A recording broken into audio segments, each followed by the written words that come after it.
Hello, listeners and readers of AwardsWatch.com. This is Executive Editor Ryan McQuade, and this is part 2 of our 2-part Best Picture tier ranking episodes. On episode 186, we started all the way at the beginning, and we left off right at 1959. And so on this episode, we will be picking up right at 1960 and going all the way to the end. So listen and enjoy, and thank you all so much for listening. Let's get started.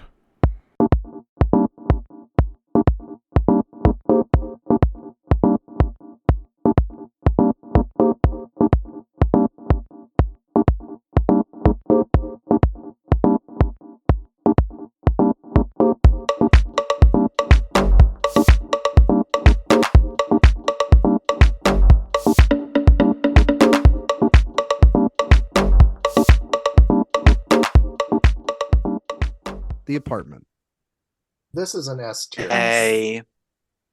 So This I love this movie so much. I really like it, but I don't quite get the top of the top from it. I mean, you know, what can I say? I watch this every Christmas season. It's my favorite Christmas movie. So I think that it is like the most perfect example of a romantic comedy for adults that you could possibly get. I think it's just, of all the Oscars that this movie should have won in addition to Best Picture, actor and actress for Jack Lemmon and Shirley MacLaine are certainly up there. It's my favorite performances by both of them, probably. And I mean, that's saying a lot because they have some great performances. I mean, I think this Sunset Boulevard is probably would make a case for my favorite Billy Wilder movie, but this one very easily could be as well. Like, it's so hard for me to choose between those two. I got it in the S tier. Yeah, the most attractive I have ever found Jack Lemmon. Yeah. Like when he is making that spaghetti using a tennis racket to drain it, I'm just like, yes, that alone. That is what I want. Yeah. That is what I want. Yeah, I had it in the A tier, but I do recognize that it's like a monumental achievement. So I would be comfortable with saying that this deserves the S. All right. Again, I'm like, given some of the other things that we have not put in S, I wouldn't put this in S, but I'm not mad about putting it in S. How many do we have in S right now? We have This is the third? 5. Oh, no, yeah, 5. 5. We have Rebecca, Casablanca, Best Years of Our Lives, All About Eve, and The Apartment. Okay. Yeah. We have 5. West Side Story. S. B. See, I would probably go A, personally speaking. I mean, because I love this movie. The way they use color and movement is just light years beyond anything anyone else was doing, including in the makeup for Natalie Wood and Rita Moreno. Look that brown face in that movie is absolutely like, but that was what they were doing at the time, and there are lots of movies that had that as a stain on their lives, but we have to judge the movie as a movie and what it did for cinema and what it did for the Oscars, and this was a hugely popular movie that presented a musical unlike anything we had seen before, not just on cinema and cinematically, but in terms of what that musical is doing musically in terms of its storytelling. And the way they filmed this is just, to me, it's so thrilling. It's one of the best uses of color in the entire history of the medium. That the Dance of the Gym sequence is flawless perfection. I'm sorry to everyone, but I just, it can't be improved upon. To me, it's true. It's flawless, and so many sequences in this are like this. And when I really sit down and watch this movie, as opposed to just have it on, I found myself getting so engrossed in it and the story, and even though some of the performances are not what I would call great, Richard Bramer, the filmmaking and the music, it's so strong that it makes up for that. And I just think that as cinema, it's like God tier practically. Yeah, I put it in B tier. It's not one of my favorite musicals. And I'm Really? gonna say it. I think Pop Spielberg did it better. I like that version more. I don't give a damn what anyone thinks. I think he takes some of those problematic elements that you mentioned. He obviously has his own problematic element in that movie, and that's one of his leads. Don't you talk about Rachel Ziegler that way. No, don't do that, Zach. She already gets enough flack on the internet from people. But yeah, it's also, it's really long. And I've never really cared for that film as much as others. And I don't think it's I agree with everything you said. Technically speaking, Dan, it's great, but just from the performance standpoints, and I don't think that they're particularly that great and memorable. And even Rita's, I love Rita Wait, Moreno. what? But I'm sorry. I'm sorry. Yeah, No, I love I have Rita to take Moreno a up lot, for but I it. don't think that it's particularly, one of the greatest supporting actresses. Okay, of all I time. was in the A tier, but now the more Ryan talks, is like, no, I'm joining the S tier. We gotta. No, I don't think it's like it's not. It's of these movies of this at least decade we're talking about. It's in the middle of the pack. Well, my vote is S tier. Okay. I'm willing to say it. Of these Best Picture winners of the 60s. Yeah. I think the lowest we can go is A tier. I do agree with that. Yeah. There are problems I have with this movie, but I still would call it like a 5-star film, because of all the things that Dan is talking about in terms of its use of color and dance and camera movement. And I mean, like the things that I kind of that make me put it as an A and not an S, or things like Rudy Bellmer's performance and the fact that Natalie Wood's not doing her own singing. I think Rita Moreno is the thing that makes this movie, he's all right, stand up in the modern era. She's so good in this film. I personally, I like The Hustler of these 5 films the best. Love The Hustler. Yeah. Mhm. My boy Paul Newman. The Hustler. Woo. Talk about I think it has to be A at the very least. This one. Yeah. I'm good with A. A? Is that okay, everyone? It's okay. It really can't be lower than A. It Though. really No, can't be lower than I'm A. putting Yeah. it in. I'm putting it in A. I'm putting it in Okay. A. I know I'm the outlier. I think it is. It might be my favorite movie musical, actually. Over Ooh, Singing in the Rain? It's up there. Singing in the Rain is very high too, but I love West Side Story. I grew up with that one. That was the one that was always on. Mm-hmm. Lawrence of Arabia. S. So I'm gonna say right now, I haven't seen this. So I'm sitting at the reason that I have not you want to see it on the big it, screen, don't you? Yeah, I refuse to fair. see it in anything other than That's big fair. screen 70 millimeter. You do need to wait for that. That's life-changing experience right there. On my show Oscar Wilde, we did a Lawrence of Arabia anniversary episode, and I told the story about when I saw this for the first time, which was in theaters after I'd just gotten new contacts. Oh no. And it was like I was on drugs. It was like opening up a whole new world. It was amazing. I love it. But yeah, I've seen this like 4 times in theaters. So yeah, I hate you so much. We actually saw it with Peter O'Toole before he passed away. Fuck you. I'm gonna say that this was B for me. What the? Josh. I like the movie, but honestly, Joshua, with other David Lean stuff, I like some of his other stuff more. To be honest, I'm a bigger fan of both Bridge on the River Kwai and Dr. Zhivago. I like those movies more than this one, to be honest with you. Zhivago is very good. But I do get the legacy. I do get how important it is to film cinema. So I'm not mad. I'm not going to be opposed to it going into the S tier. For me personally, it wouldn't be there, but for the purposes of consensus, I am willing to say, that it can go into the S tier. It's got we got 3 S tiers. 1 abstain, 1 B. It's in the S tier. Damn, And just by the way you're marching it out, I'm just saying. It's just so funny. Fine. It's just funny how you said it. I said it because it's the truth. Tom Jones, F. No, I don't hate this movie. I don't know why people. I don't know why people hate this movie. Yeah, like So, I saw this in theaters not that long ago. Actually, they were playing it at Metrograph. yeah, and I enjoyed my time. I have to say, It's fun. I don't know why Like, people hate this movie so much. I put it in the D category. I wouldn't put it in there. I feel like more C. Probably. Yeah, I would put it because C. See? Everybody yeah, See, Also, this is not a great Best Picture lineup. I mean, That is true. no, you know, Cleopatra. like the best American film of the year wasn't even nominated.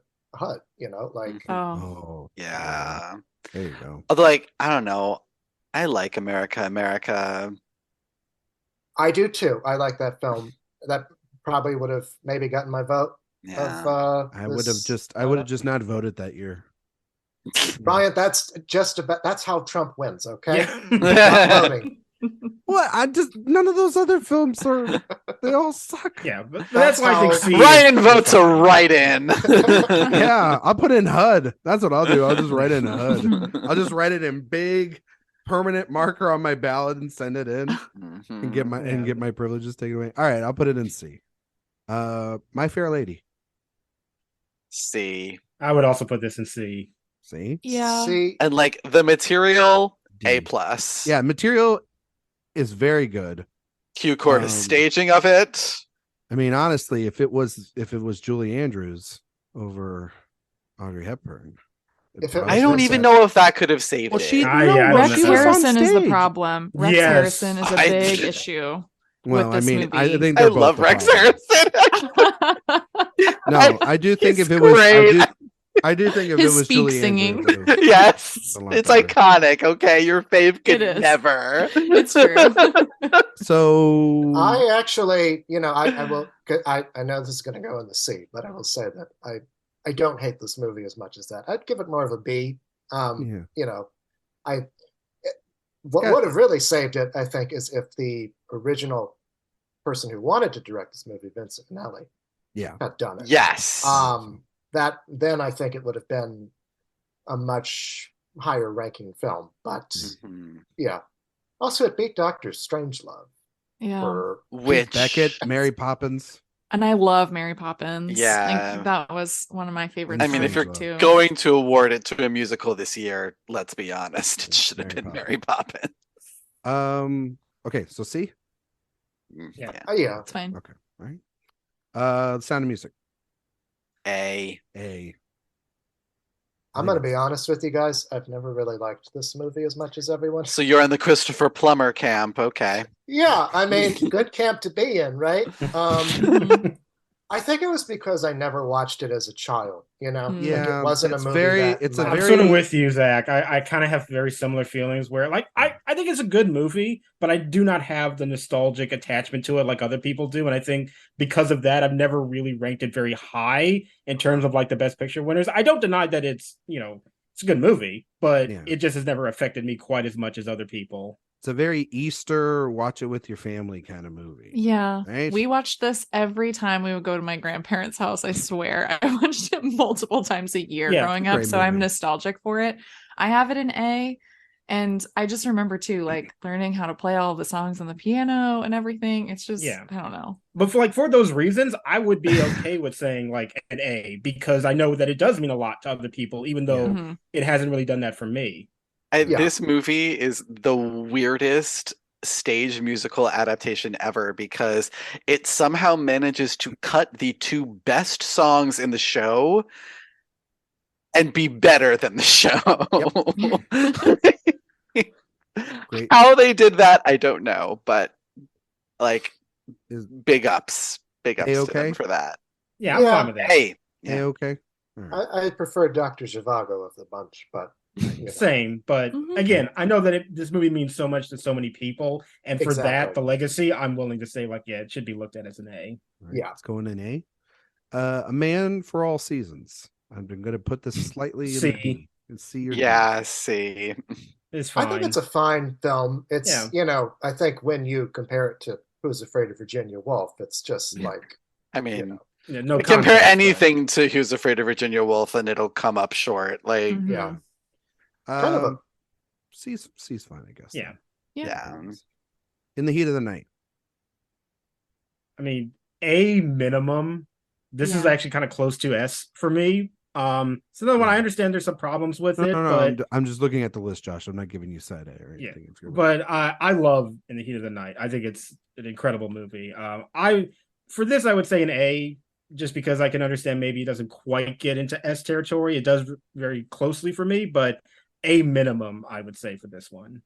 I have this one in B, but that's mostly because of what it beat.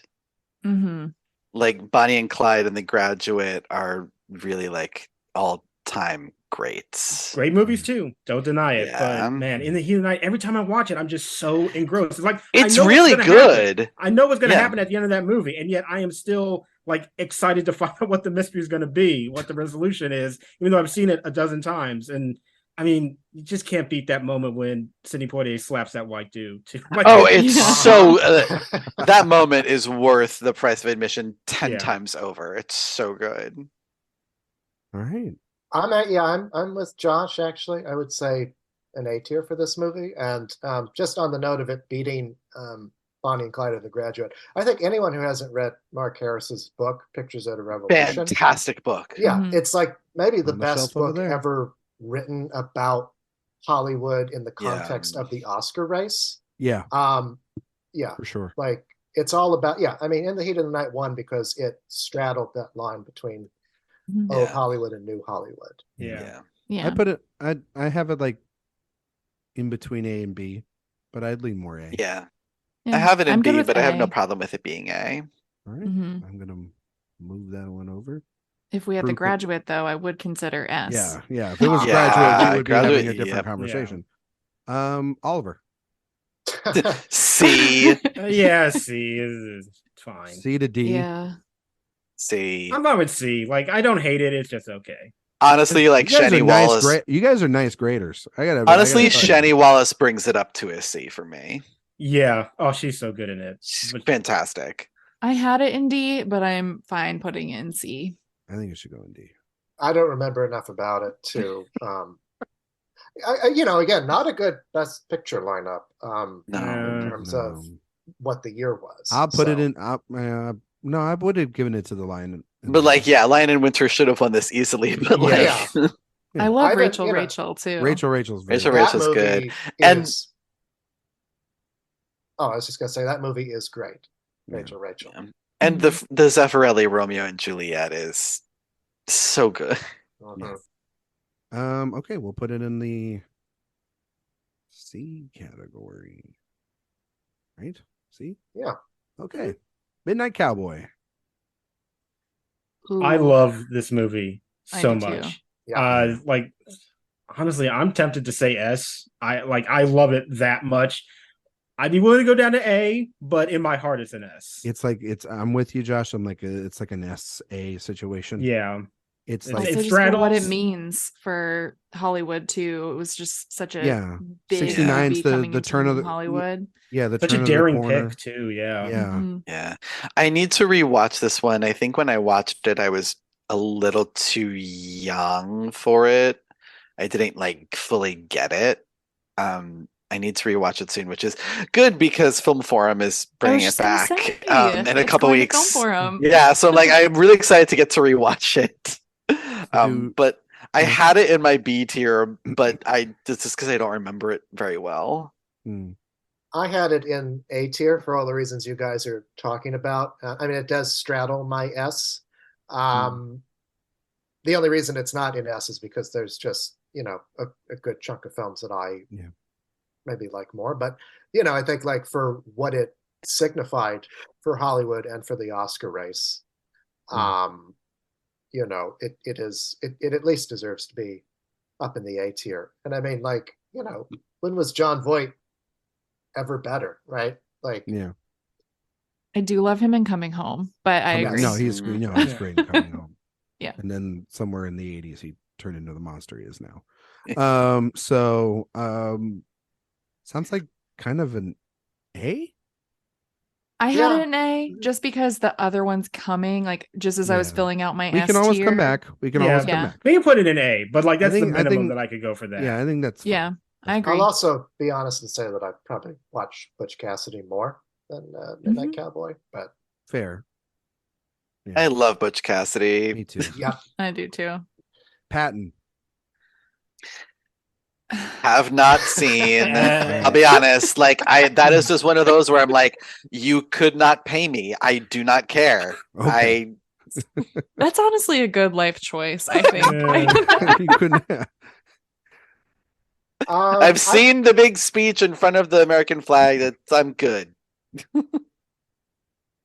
I would have put this in probably my B tier. I think that George C. Scott's performance is enough to make it, a classic, I suppose.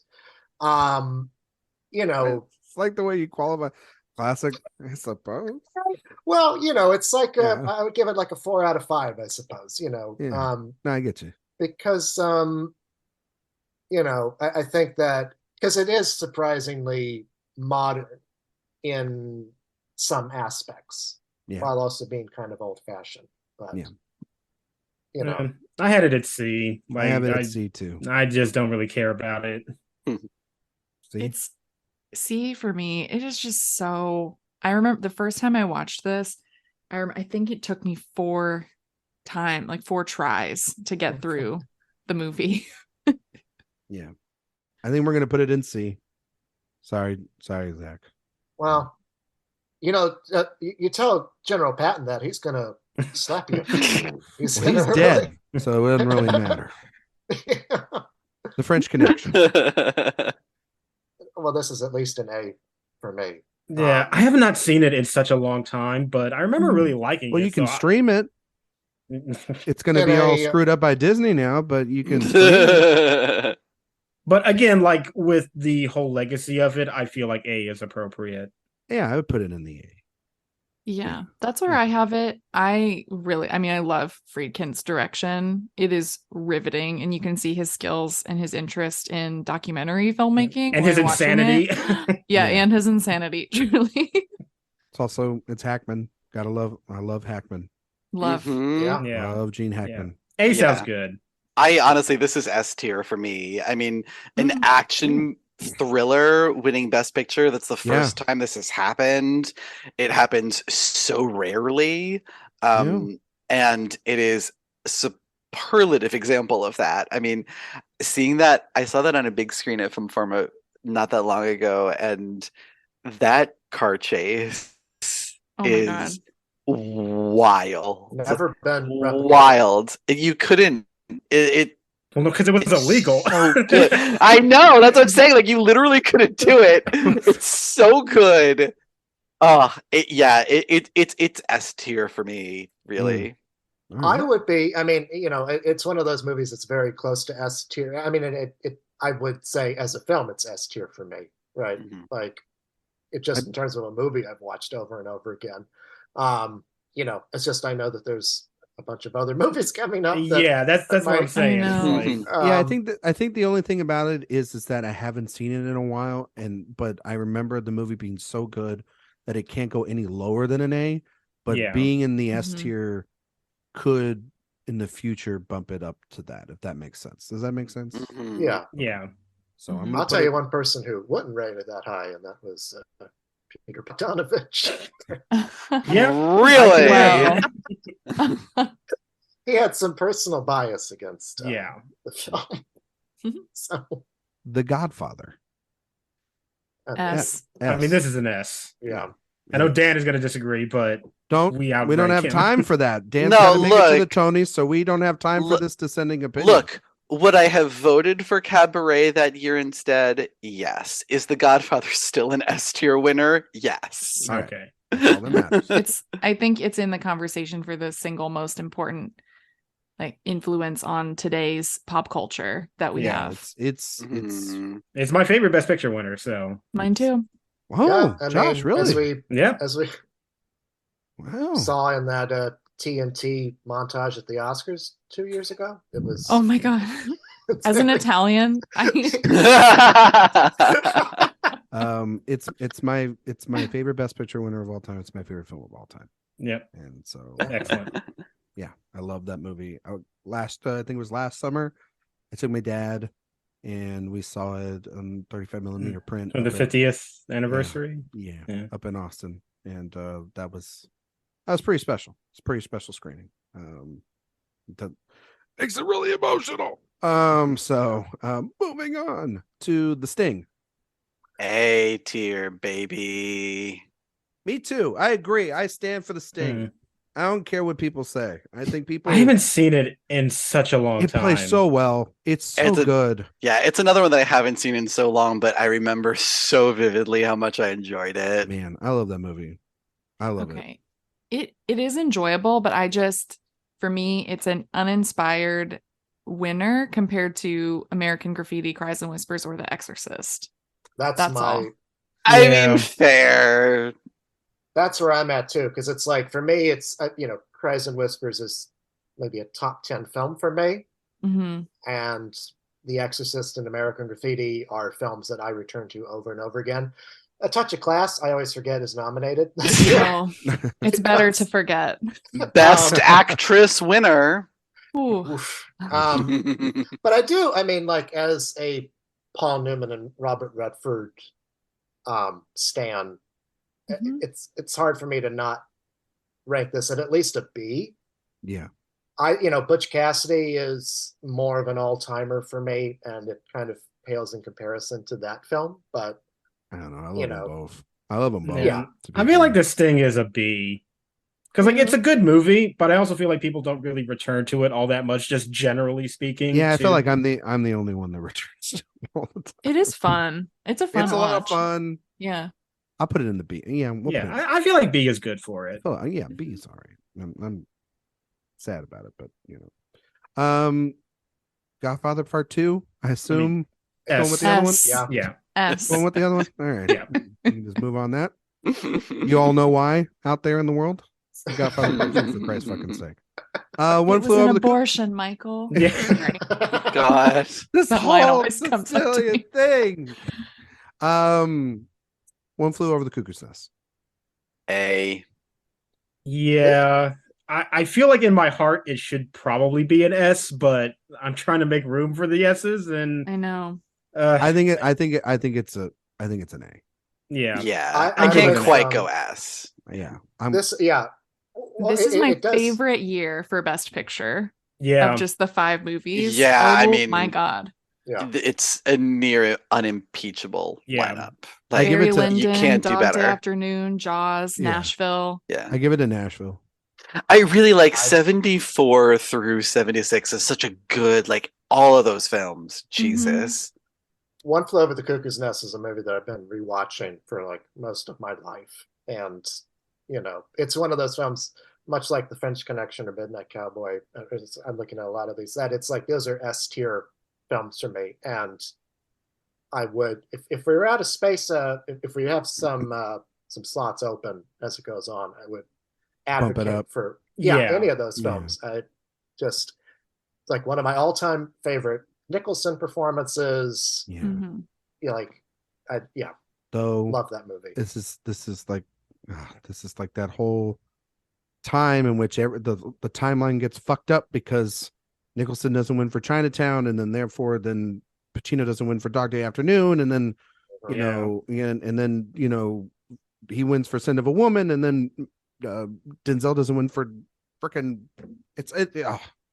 Gene Hackman was left out for the conversation altogether. I mean, crazy. I'm telling you, they may be doing good in nominating films, but man, in those acting categories at the time, they were fucking up a lot. Rocky. A. I think Rocky's a B, considering the fact of the films that it beat. Nashville and all the presidents. I mean, but it was a giant hit. Yeah, but it's not better than those two fucking movies that are. I mean, as a film, no, but as a piece of entertainment, no, that's fair. I mean, I do also think that the legacy of Rocky has been tainted with each and every sequel. Almost, well, that's or has it been burnished with each and every sequel, Ryan? Because that's the flip side. I mean, like it's like damn if you do, damn if you don't. Like, right? Like it became a joke almost at times, like of itself. But then, like, you watch the film and it's a very good film, but then you know what's coming. Like, you know, I honestly think the movie's fine. Like 5. The highest I would go is a B. So I actually go ahead. Yeah, this was the one Best Picture winner that I was able to rewatch before this podcast, because I'm going to be on Kevin Jacobson's show talking about the 1976. Oh my God. Best Faye Actress. Dunaway. Here we go. Yes. Which, spoiler alert. Sorry, Kevin, if you wanted to keep that a spoiler. Look, my appearances are always a surprise to the diehard listeners of And the Runner-Up Is. It's always like, hey, it's that guy. But yeah, so I mean, I think Rocky is a great film, but it's the 4th best of that Best Picture lineup, which includes Network, All-Timer, Taxi Driver, All-Timer, All the President's Men, All-Timer. Holy shit. Forgot about Taxi Driver. That being said, like, it's not difficult for me to understand why Rocky won of those 5 films, because it's the crowd pleaser of all of them. Yeah, like the ending of that movie, it all comes together there. And it really is like, because I have a soft spot for the Rocky films, even though they get progressively sillier. But it is like kind of startling to go back and rewatch the first one and see how just down to earth it is. You know, doesn't mean I think it should have won Best Picture that year. I'd go A or B. You know, A probably because of its cultural significance. Yeah. I mean, for pure cultural impact, it has to be A tier. I mean, how many franchises got started with a Best Picture winner, and a surprise Best Picture winner at that? And on top of that, like, it's just a good, solid movie. Like, it may not be like great shakes as filmmaking, but like, not everything is. It has enough passion infused into it that doesn't matter that it's not Raging Bull. I mean, that said, it is a better movie. Thoughts on this subject on And the Runner-Up Is coming up. I'm willing to put it in the A tier if that's okay.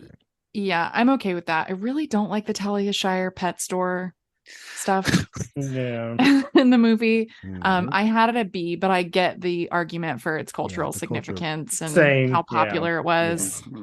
That's probably what puts it over there. It's not personally an A for me, but for history's sake, I will agree. It is a B. Yeah, like, to be clear, it's not one of my favorite movies either, but if we're looking at our criteria, that's fair. Damn it. These are the rules you set up, Ryan. I know. Anyhow, I also said consider the films it was up against, and you know what I mean. So, and the films it was up against were pretty fucking good. So, but anyhow, this is an S tier for me. Yeah, thank you. I'm sorry. Okay, I know it's Woody. I had it in, but like, this is I had it in A ever. I had it in A tier. It's one of my favorite movies ever made. So good. Like, same.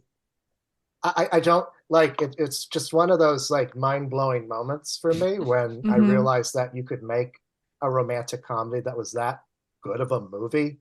You know, like just the sheer filmmaking in it, and the way that he experiments with the medium of filmmaking, and like, I mean, Diane Keaton's performance is just one of the greatest characters ever created. Not to be sentimental, but like, this movie changed my life. I'm not even kidding. Why I saw this when I was 9 years old, way too young to watch Annie Hall. So much of it went over my head because my grandma, she loved Woody Allen movies. So I just would watch them and not understand any of it except before I even knew the cultural significance of Annie Hall, I decided to dress like Annie Hall, and I have ever since. You so it's just like iconic woman. And just little things like that just show the significance of that movie, and it trained me on how to watch movies in a way, and it developed my sense of humor as a kid, which was, I mean, that just has persisted for decades at this point. But yeah, I love it. I think it's so experimental, and it doesn't get enough credit for what it did for romantic comedies and how many films took directly from this. Like the split screen, the animation, the subtitled inner thought dialogue. It's just so smart. And it's a great New York movie. It is. And every quirky romantic comedy that comes out now is compared to Annie Hall. Yeah. Or it should be. Like, that's the benchmark. Yeah. It's, for me, it's not one of my favorite Woody Allen films. But I get it. So this is one of those cases where I initially like downgraded it a little because it happened to beat Star Wars for Best Picture, and then I thought actually it's probably for the best that Star Wars didn't win Best Picture. So maybe we should bump it up a little. Yeah. The fact that it did take down Star Wars actually makes it even more significant. I know. I would give it a Star Wars. Yeah, I love Star Wars. I mean, I would too, but like, imagine the world we would live in today. If Star Wars that would be, it would be like, oh my god. Yeah, it would be pretty insufferable. Yeah. The Deer Hunter. I have not seen this movie in quite some time, but I have like mixed feelings about it. I think too. It's one of those films that is, a monumental feat of filmmaking, and there are extraordinary things in it. At the same time, I have to echo Jane Fonda's sentiment about this movie. There are some deeply problematic stretches of this film in terms of how it represents Vietnamese people. Also deeply boring stretches of this film. Yeah. Okay, so God, I think the wedding reception is still happening. Oh my god! And for what? So this was one of the films I had to watch because I had never seen The Deer Hunter ever before until this week. And everybody was always like that. Like, you haven't seen The Deer Hunter? Duh, duh, duh, duh, duh. And I'm like, I never seen it because I didn't want to get into that fucking mindset. Thank you very much. And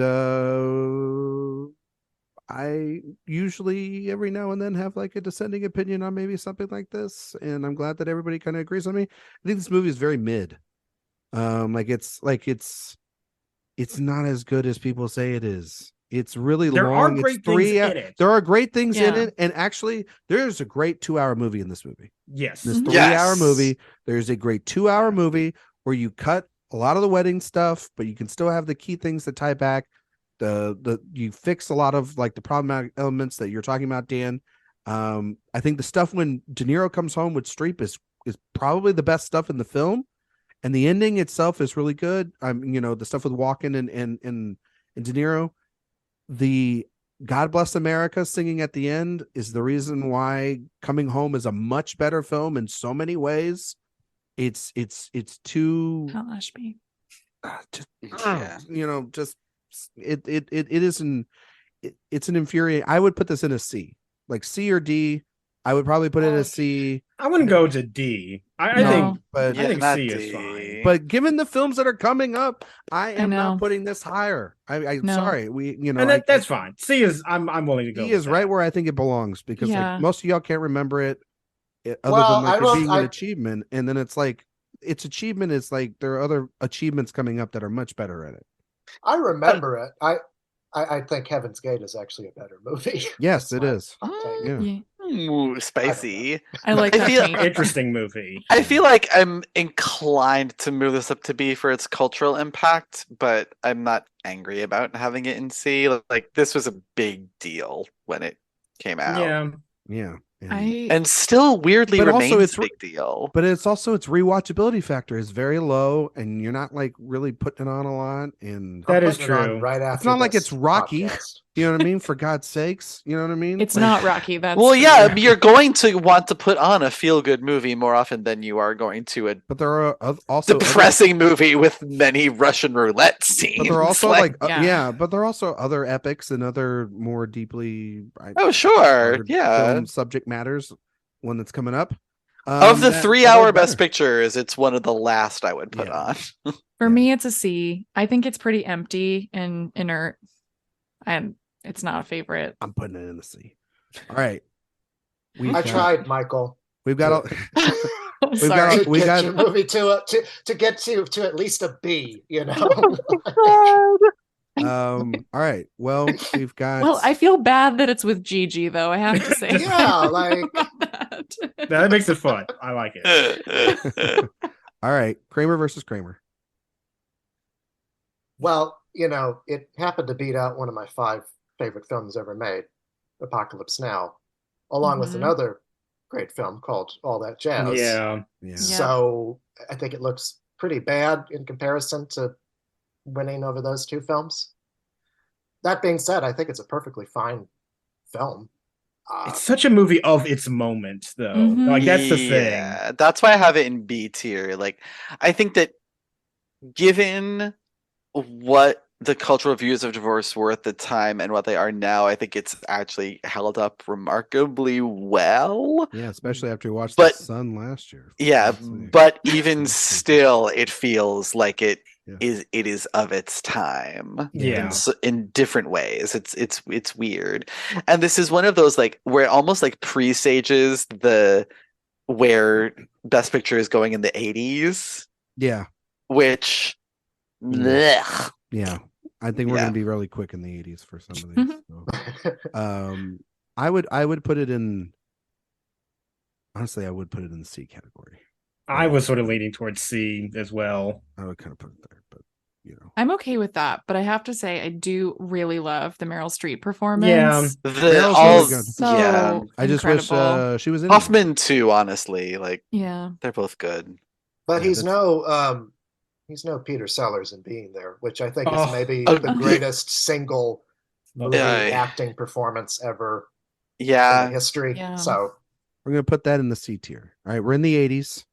We got 40 years to go. No, I'm just kidding. Oh, we do. We do. And Dan's got a time crunch, so we got to be a little bit quicker on these things, all right? Ordinary People.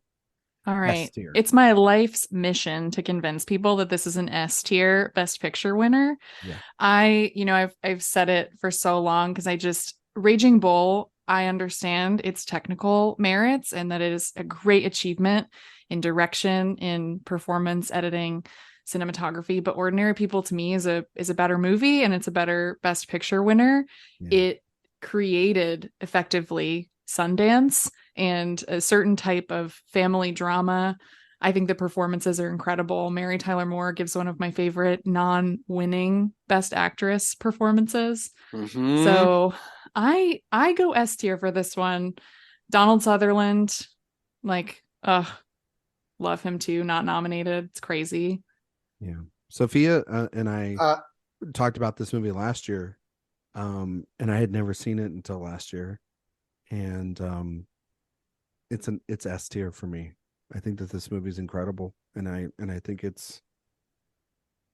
I would say it probably the greatest actor directed film of all time. I mean, what Redford does is he never ever is able to do again, which is kind of marvelous and miraculous and kind of weird when you think about it, because he's working on just a crazy level in this movie. And I think all the performances are great. Yes, I understand Hudden is a lead and everything, so we don't have to get into that. But I think Mary Tyler Moore's performance in an all-time Best Actress lineup is one of those where I just go, wow. You never see a performance like that ever coming from her, and it's so layered. And I know a lot of people were kind of revisiting it or looking at it because of the Sun last year and everything, but this is a movie that weirdly is still very, very, very much on its pulse and relevant and understanding to mental health and family dynamics, and I truly think that it's of the crop of the 80s especially, it's one of the best, but it's one of the best picture winners we've ever had. I have it in A. I feel like it's a very 1980 movie. But that said, it's a very well done one. As someone who just seen it, I was shocked at how kind of modern it really was. Like when I say 1980, I'm talking about like the look and feel of the movie. It and looks like and feels Taco Bell's canon. And exactly 1980. Yes. But like in terms of the script and how sharp it is and how open it is, and all that, yeah. I'm actually I'm with Sophia and Ryan on this one, and I would say that I do think Raging Bull is the better movie, but I think that this film gets a bad rap because it won Best Picture over it. Yeah, and this is a movie that I saw at way too young an age the first time. I was probably about 13 or so when I saw this. It was one of those like 31 days of Oscar TCM marathon movies that I saw, and I taped and watched over and over and over again. And it had a profound impact on me and continues to have a profound impact. I think that like there are so many films that try to replicate what this movie did poorly, in terms of, and like including films that won Best Picture later on, in terms of like looking at the rot underneath suburbia. And what Redford does directorially is, he focuses so much of his attention on the performances. And I think that everyone in the main ensemble, Mary Tyler Moore, who should have won, Donald Sutherland, who should have been nominated, Timothy Hutton, and Judd Hirsch, are all just spectacular. And I also think that Redford doesn't get enough credit for the filmmaking in this movie, because it's not as flashy as what Scorsese achieves in Raging Bull. I mean, saying that somebody can't compete with Martin Scorsese it's a pretty high bar to set for any filmmaker. But I think that there are directorial choices in the way that Redford shoots this movie, and the way that he shows in unspoken ways, the strain on this family. Just like, I always remember there's a scene early on in this movie where Mary Tyler Moore has fixed her son breakfast, French toast. And he says, I don't have time to eat it, Mom. And she stuffs it into the garbage disposal. God. Like, it's such a perfect way of saying, That's how I know I'm going to hate a character, because they wasted food. It's my number one thing I hate in films. Zach, when you said you were a Southerner when we were talking about Gone with the Wind, that's how I feel as a Midwesterner talking about ordinary people. Yeah. Josh?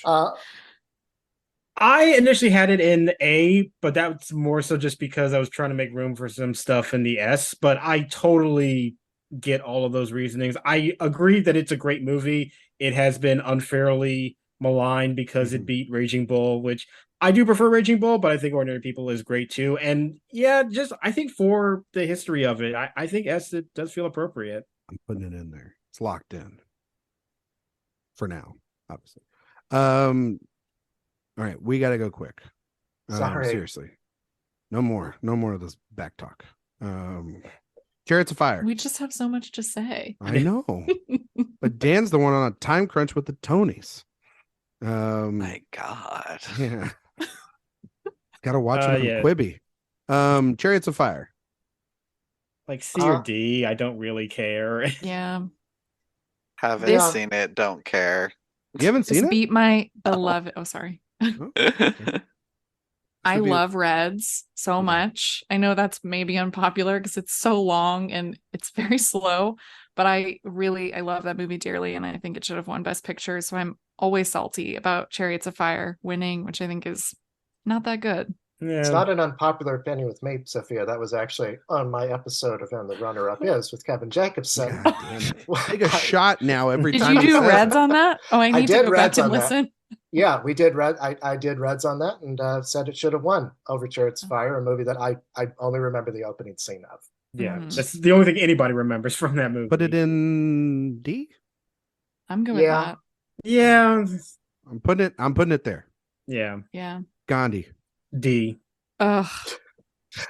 The movie that D. beat E.T. Yeah.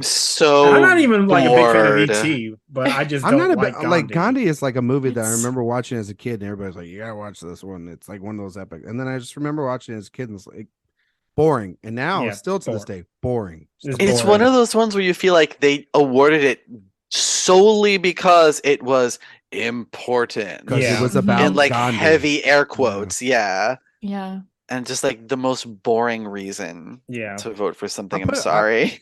I put it in C. I think if you're I actively don't like the movie, so that's why I put it in D. Same. And the fact that it also beat Tootsie and The Verdict.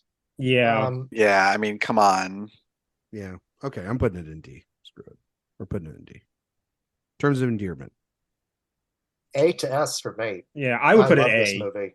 I love it. This was one of the ones that I saw like recently to make sure that I had seen it. A tier. Yeah, I put it A. Nothing like a good 3 hanky weepy. Yeah. You know, like I just sob during this movie. So good. Give her the shot. Yeah, I think it's like an A or an S for me. I originally, like on my personal list, it's S tier because it's in my top 15, but I understand what we have coming and the space that we have, so I'm good with A. We're gonna put it in the A spot. The next one, Amadeus. I mean, S. This is my second favorite Best Picture winner of all time. Like, it's going up there. That didn't take long. That is all timer. Masterpiece. Just F. Murray Abraham gives maybe my favorite performance ever given by a man. Yeah. So good. It's every element of filmmaking is on display in that movie, and the best possible example you could find. Out of watch Africa. it all the time. Yeah. Out of Africa. Out of here. Get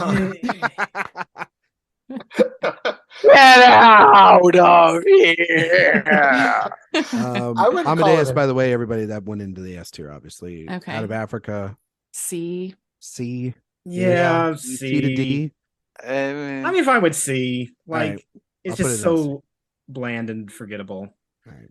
Platoon? I mean, look, Robert Redford is hot. That's all that matters. I mean, he is, but yeah, that's not enough. He is in every other movie, though, too. mean, I'd rather true, watch yeah, all it's fucking Redford, Dan. Platoon? Platoon is not a film that I return to very often. It was something that I, thought was more important back in the day, but certainly not as good as Hannah and Her Sisters or the unnominated Blue Velvet. I don't know. I do B. Yeah. I put C, honestly. I continue the C train. I didn't love it. I just watched it for the first time, and not even a rewatch. And I was like, It's Oliver Stone's made better movies too, but yeah. JFK exists. This would not be the movie I would have given Best Picture to for Oliver Stone, but I think it's a good movie. I just don't think it's amazing. I'd probably do B as well, but I don't know. Sophia? C, B. I mean, I lean C, but B, I'm okay with B. Just Dan? With what we have there. Dan would be the tiebreaker for Platoon. For what? Platoon? I haven't seen Platoon. I don't care about Oliver Stone. Oh, I can't wait till I get Dan to do an Oliver Stone podcast one day. Well, like JFK, we'll talk about anything else. Great movie. JFK's fine. I do feel weird about Platoon being higher than The Deer Hunter, though. Yeah, I feel like that's the thing that gets me. Yeah, it's got to be C. Yeah, Deer Hunter's better than the last. Now we get to The Last Emperor. I like this movie better than most people. A.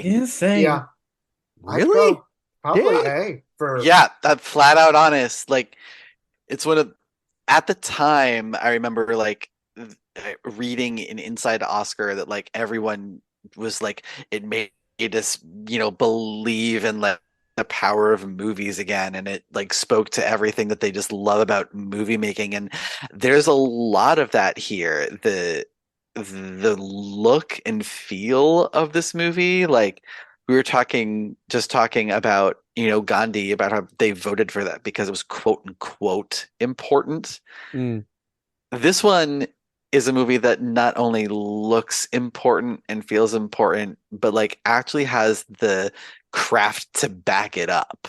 Like just the solid filmmaking craft. There is so much visual storytelling going on in this movie. It's insane.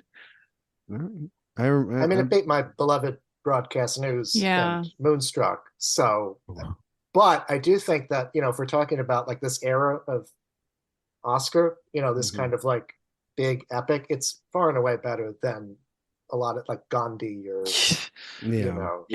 I mean, I put it in the, I'm not, I haven't seen it in such a long time. I don't remember like loving it. Like the lowest I would go is B. Is B okay? I would go. Yeah. Well, if most of you guys are saying A, and I would probably. I think A is good for this one. Yeah. I mean, my favorite Bertolucci is The Conformist. Yeah. So much. Yeah. But yeah, and I would give it to Broadcast News or Moonstruck over it. But I think the quality of the filmmaking is there. Yeah, of like these types of big epics that were winning far and away I think this is by far like one of the better examples of that. Yeah. And like, look, it's no Moonstruck, but nothing is. So. Nothing is, yeah. We're gonna put it in the A tier. Rain Man. See. I'm tempted to say D, honestly. Me too. I really Yeah. The thing is, like, Tom Cruise is really good in this movie. Yeah. Like if they were gonna give an Oscar for Best Actor for somebody in that movie, it should have been Tom Cruise. Yeah. Yeah. And that's why I have it in C, not D, because otherwise, like, but it's like this is another movie sort of like Kramer versus Kramer that is so of the moment, except this is an example of it doing so much damage in the moment and that damage going decades later that I feel like we have to punish the movie for that. Although I would give it points for the way that it's used in season 4 of Barry. Yes. Oh my God. I think I lean more towards D. But yeah, like I think this is D. Yeah. Yeah. I mean, look, I wouldn't be mad about like people putting it D. I get it, but I like it a little better than that. I'll put it in C. I think it's a little bit better than Gandhi and Chariots of Fire. I do, not to go back to this again, but I do think we should move the Deer Hunter up to B. Thank you. Yeah, I really just looking at what's in C, it does feel kind of like an outlier for that. Yeah, we can move it up to B. I think that's. I'm sorry, Ryan is so upset. But you know what, Ryan? That is also another movie that has had a giant legacy attached to it as well. Like that's one of the few Best Picture winners. I feel like normal people know about. Right now. Yeah, that's true. Michael, we did it. Yeah, Deer Hunter. We salvaged your legacy. Okay, Driving Miss Daisy. F. I'm assuming everyone's going to say F. Yeah. The only reason why I would maybe consider D is just because I do like Jessica Tandy in the Okay, the same, Josh. Like, really, the two of them like are enough for me to want to put it in D, not F. I just assumed that everyone was going to put it in F. Yeah, like again, I'm not objecting that much to it being F, but I do like her performance enough to keep it like out of the atrocious territory. But it's not a good movie. Not my cup of tea. Yeah. Yeah. I mean, the sheer, Do the Right Thing wasn't even nominated this year, but and for that reason alone, F. Yeah. That reason alone, it's going in an F. Yeah. I just want to stick up for Jessica Tandy because I think she's actually really good in the movie. That's fine. Yeah. I wish the movie was better. Dances with Wolves. D. Okay. I mean, it was a half-hearted thing. I don't really care. It's because of Goodfellas, which I know is like it's unfair. So the movie itself, it's fine. Yeah, it's fine. It's not offensive to me in the way that, or like, it doesn't make me angry in the way that some of the other winners do for the actual quality of the film. It's more so just what it beat. Yeah. I mean, Goodfellas is my favorite film ever made. And Okay, so maybe C. yeah, I don't hate It's the highest I will go. Yeah. I'm fine to put it in C because like it was a big deal at the time. Yeah. Like, and there's some like, good sequences in that movie. I think. Yeah. Silence of the Lambs. Looks S. This is S. S. Thank you. Very few Best Picture winners look like this. Like, Mhm. it needs to be there. I'm telling you, I was watching that movie the other day and I was like, It's so holy good. shit. I'm just Yeah. I'm gonna Movie's say perfect. it. I'm gonna say it. Looking at that in S and French Connection in A have me giving this a little bit of side eye, but Not for me. That's fine with me personally. It's not because Silence of the Lambs better movie. Unforgiven. This S. is S for me. Oh wow, that shocks me. I thought I was Really? gonna have to like come in here and defend an S position for Unforgiven because I did not think you were gonna be on me with that. I love No, I Unforgiven. love this Yeah. movie. I Yeah. rewatched it this week. So did I. It's so Um, good. I So can't. Sophia and I can't. literally texting. We were like, what are you watching? And she's like, I'm watching Unforgiven. I was like, oh shit. I'm watching Unforgiven. So it was Gene very- Hackman in it. Oh my god. Yeah, that's an S tier. Although it sounds like Dan, you are dissenting. I'm sorry, I can't go higher than a B. Well, listen, we live in Well, a democracy. and I just do not. Do you like It- Westerns, Dan? It rubs me the wrong way when someone makes a movie that is just specifically about burnishing their own legacy.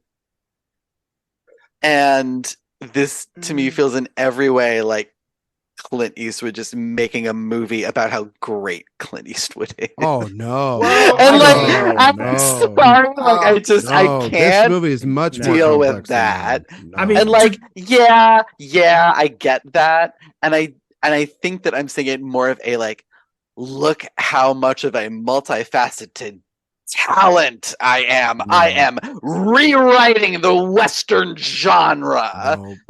And I don't know, it rubs me the wrong way, but that also could be just because my personal deep-seated hatred toward that man. So That's listen, fair, if- but if there is anyone who has earned the right to make a film about their own legacy, it is Clint it is Eastwood. Steven Spielberg. Yeah, him too. There's certain people that I mean, he is an icon in the industry and he's been around a long time. And I think before he became a hack, because that's what he kind of is in his modern sense. Yeah. I think that this is much more complex than yeah. a film, especially where the genre was at the time. Looking at itself and truly examining how the genre is always a sort of black and white, good and bad thing, and really examining the gray of, because Hackman's character is a sheriff, but he is not the hero in this. And William Money No. playing Clint Eastwood, he is not a hero in this either. No one comes out really looking great in this movie. I truly think as a lover of the Western genre that I am, it is one of the deeply most complex Westerns that we've ever had. And it's actually quite shocking that this is the film that they wanted to award Clint Eastwood. Like his other film that he wins Best Picture for is a more like, oh, that kind of makes sense kind of film to give him Oscars. This is a much darker and violent and complex film, and really examining his time in the genre. It's very mature, and I wish he would fucking make movies like this more than he makes like J. Edgar or Hereafter or the crap that he makes now. You know what I mean? So Richard Jewell. Richard fucking Jewell. The Mule. The Mule. I mean, Listen, no. I did like Cry Macho, I'm gonna admit. So I Did you did cry a pay little to see macho? that in the theater. you did? Yeah, I cried like It's a macho man it's gonna during that movie. tentatively go in. It's gonna go in the S tier because there's 4 people that say S tier. It is I mean, hard I though, will- like I'm okay going if we do put something in A, like as Yeah, much as that I one love would this be movie. one Yeah. that does move down. Yeah. Yeah. Yeah. I'd be willing to do it because I feel like that's more collectively this group's feeling about the movie. Yeah. Maybe not necessarily in the grand scheme of history. That's fair. Schindler's List. S. At least an A. Minimum. I would go A only because like it's obviously a fantastic movie, but like I never want to rewatch it again. So that's the power of the movie though. Like it's such great, powerful, emotional, like rip your guts out filmmaking. It's one that you don't ever want to watch it again. But I will say that like having watched it multiple times and being forced to watch it multiple times, because I also didn't want to watch it again after the first time. I was surprised at how many layers I found in it and how deep it is. It is not as simple as a story as I first thought on my first watch. And considering how many films have been made about this subject matter and where Spielberg was in his career at this point and how this kickstarted a whole new era for him, I feel like it, and also like the film that finally won him his fucking Oscar. Yeah, it has to be S tier. It has to be. It also, and also, if it's not S tier, then you're all anti-Semites. So I'm just saying. I'll remind you of things like that. Yeah, I'm gonna remember that when we get to 12 Years a Slave. Yeah, I'm gonna remember that when we get to Moonlight. You know what I mean? Both of which are in my S tier. Spoilers. So come at me. Man, I understand it being there. I mean, I saw this movie when I was young, and I haven't seen it again. And it's not that I haven't wanted to see it again. It's again getting in the right mindset to watch a movie like this. Dan, I totally get it. Culturally speaking, it is a very, very important film. And it was such a huge deal for a film like this to make as much money as it did at the box office. And I mean, I think unheard of. I think you make the sort of like the point for Rocky being what it was. Like Spielberg that is probably the greatest year a director's ever had, with Schindler's List and Jurassic Park coming out in the same fucking year. Two giant hits. And putting your heart and soul into both of those. I personally would just put it in A tier because I haven't seen it recently enough, but I know that it is one of the great films of for the culture filmography. An all-timer score too. Yeah. Oh, the score. Yeah. Oh my god. But those performances, Ralph Fiennes, Tommy Lee Jones has your fucking Oscar. It's ridiculous. Yeah, he does. I disagree, but I don't know about that. That's a different conversation. But we gotta place this somewhere. So I'm fine with this. Yeah, for the culture of it, I would be okay. Yeah, I would. Honestly, it's got to go to S. Probably. It's a movie that I actually rewatch more than you would think. In fact, I remember my aunt called me one night and said, "What are you doing?" And I said, "I'm just rewatching Schindler's List." And she, as you do, said, "Are you crazy?" Okay, we're gonna put it in S for now. Forrest Gump. F. I wouldn't go that far. I have it in C. I put it in D. I would personally put it in D, but if you go to the average person on the street, I don't give a shit about. They not only know what this movie is, they love it. I'm just saying. Yeah, it says a lot about them then. Listen, actually, the average person would say Shawshank Redemption is the better film because of IMDb. So maybe we're gonna really get technical. Or Pulp Fiction. I do love Shawshank. You know what I mean? Or Pulp but that doesn't mean that they don't like Forrest Gump. People know what Forrest Gump is, though. Yeah, they like Tom Hanks. This was a movie I watched a lot when I was a child. Same, because, it was just like adults would put it on all the time. They'd be like, "This is a movie that you can watch," which is weird. Yeah. I have not seen it in maybe 20 years, if I'm being honest. But yeah, I think that for sheer cultural impact, I can't put it as an F. I don't feel like it's that bad. It deserves it. It's not as bad as some other films that we're about to talk about. No. Definitely not. All right, I can go D. I'm fine with D. Yeah, D. Yeah, that's fine. It's where it belongs. There's probably more like a C, but for this, I'm fine with the D. Braveheart? D. I agree. Yep, D. I'm also D. Yeah, me too. This is a movie that is always on in every bar. That is true. It is a bar movie. It is a very big bar movie. Maybe I need to go to different bars. All right, put it in the D category. The English Patient. It beat Fargo, but I don't hate it. Yeah, I put it in it's a C for me. C was mine too. It's one of those things where like I feel like my own thoughts in it are very different from like its cultural impact at the time. Like it was a big hit. Yeah. And then Seinfeld ruined it forever. I was about to say, really that's about what I tend to think. Yeah, really fucked it over. With that movie. I'd say C, even though I would think it's more like a B movie for me. Yeah, it's not a bad movie. I don't dislike the movie. Yeah. Yeah, I think it's of like those epics that like kind of throwback epics. I think it's pretty good, but the movies it beat, it puts a C, right? Yeah. Ray Fiennes does look great. God, he is so hot in that movie. Oh my God. I like to get lost in the desert. Yeah, with that hair. Truly. So this is pretty watchable, actually. Yeah. Also, like that is one of the sexiest posters. Yeah, it like, is. Kristen Scott Thomas is reaching up. Gorgeous. What a lucky girl. Titanic. S.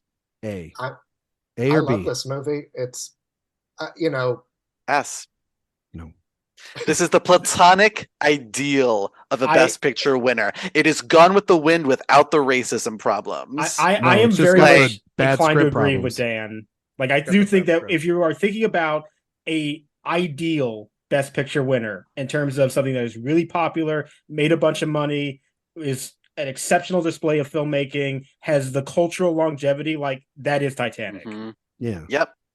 It's A though, or B. It's S. Ryan. Given the movies that are coming up, I'm sorry, there are much better movies that I would consider S that I would put ahead of it. Couldn't do it. Do any if of I put those it in movies, S, it would be one of the first to go, honestly. Do any of those movies have the scene where they're at the top of the boat as it's going down, and she looks to him and says, "Jack, this is where we first met." I cry every single time she says that. Like, guys, now look, James Cameron knows how to make a fucking movie. Like, that's all I'm saying. That man knows how to manipulate our emotions. Yeah, it's like if I did my personal rankings again, it's not in my top 15, but it's hard to ignore the historic significance of it. Yeah.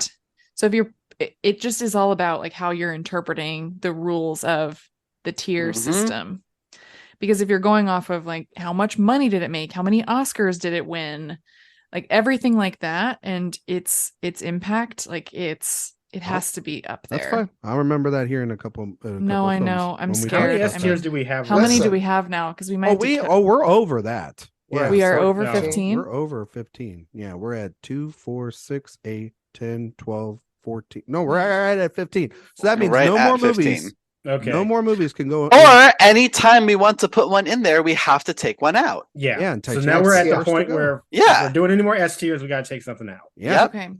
All right. But we'll do that at the end. We can just put them in there and everything. Shakespeare in Love. B.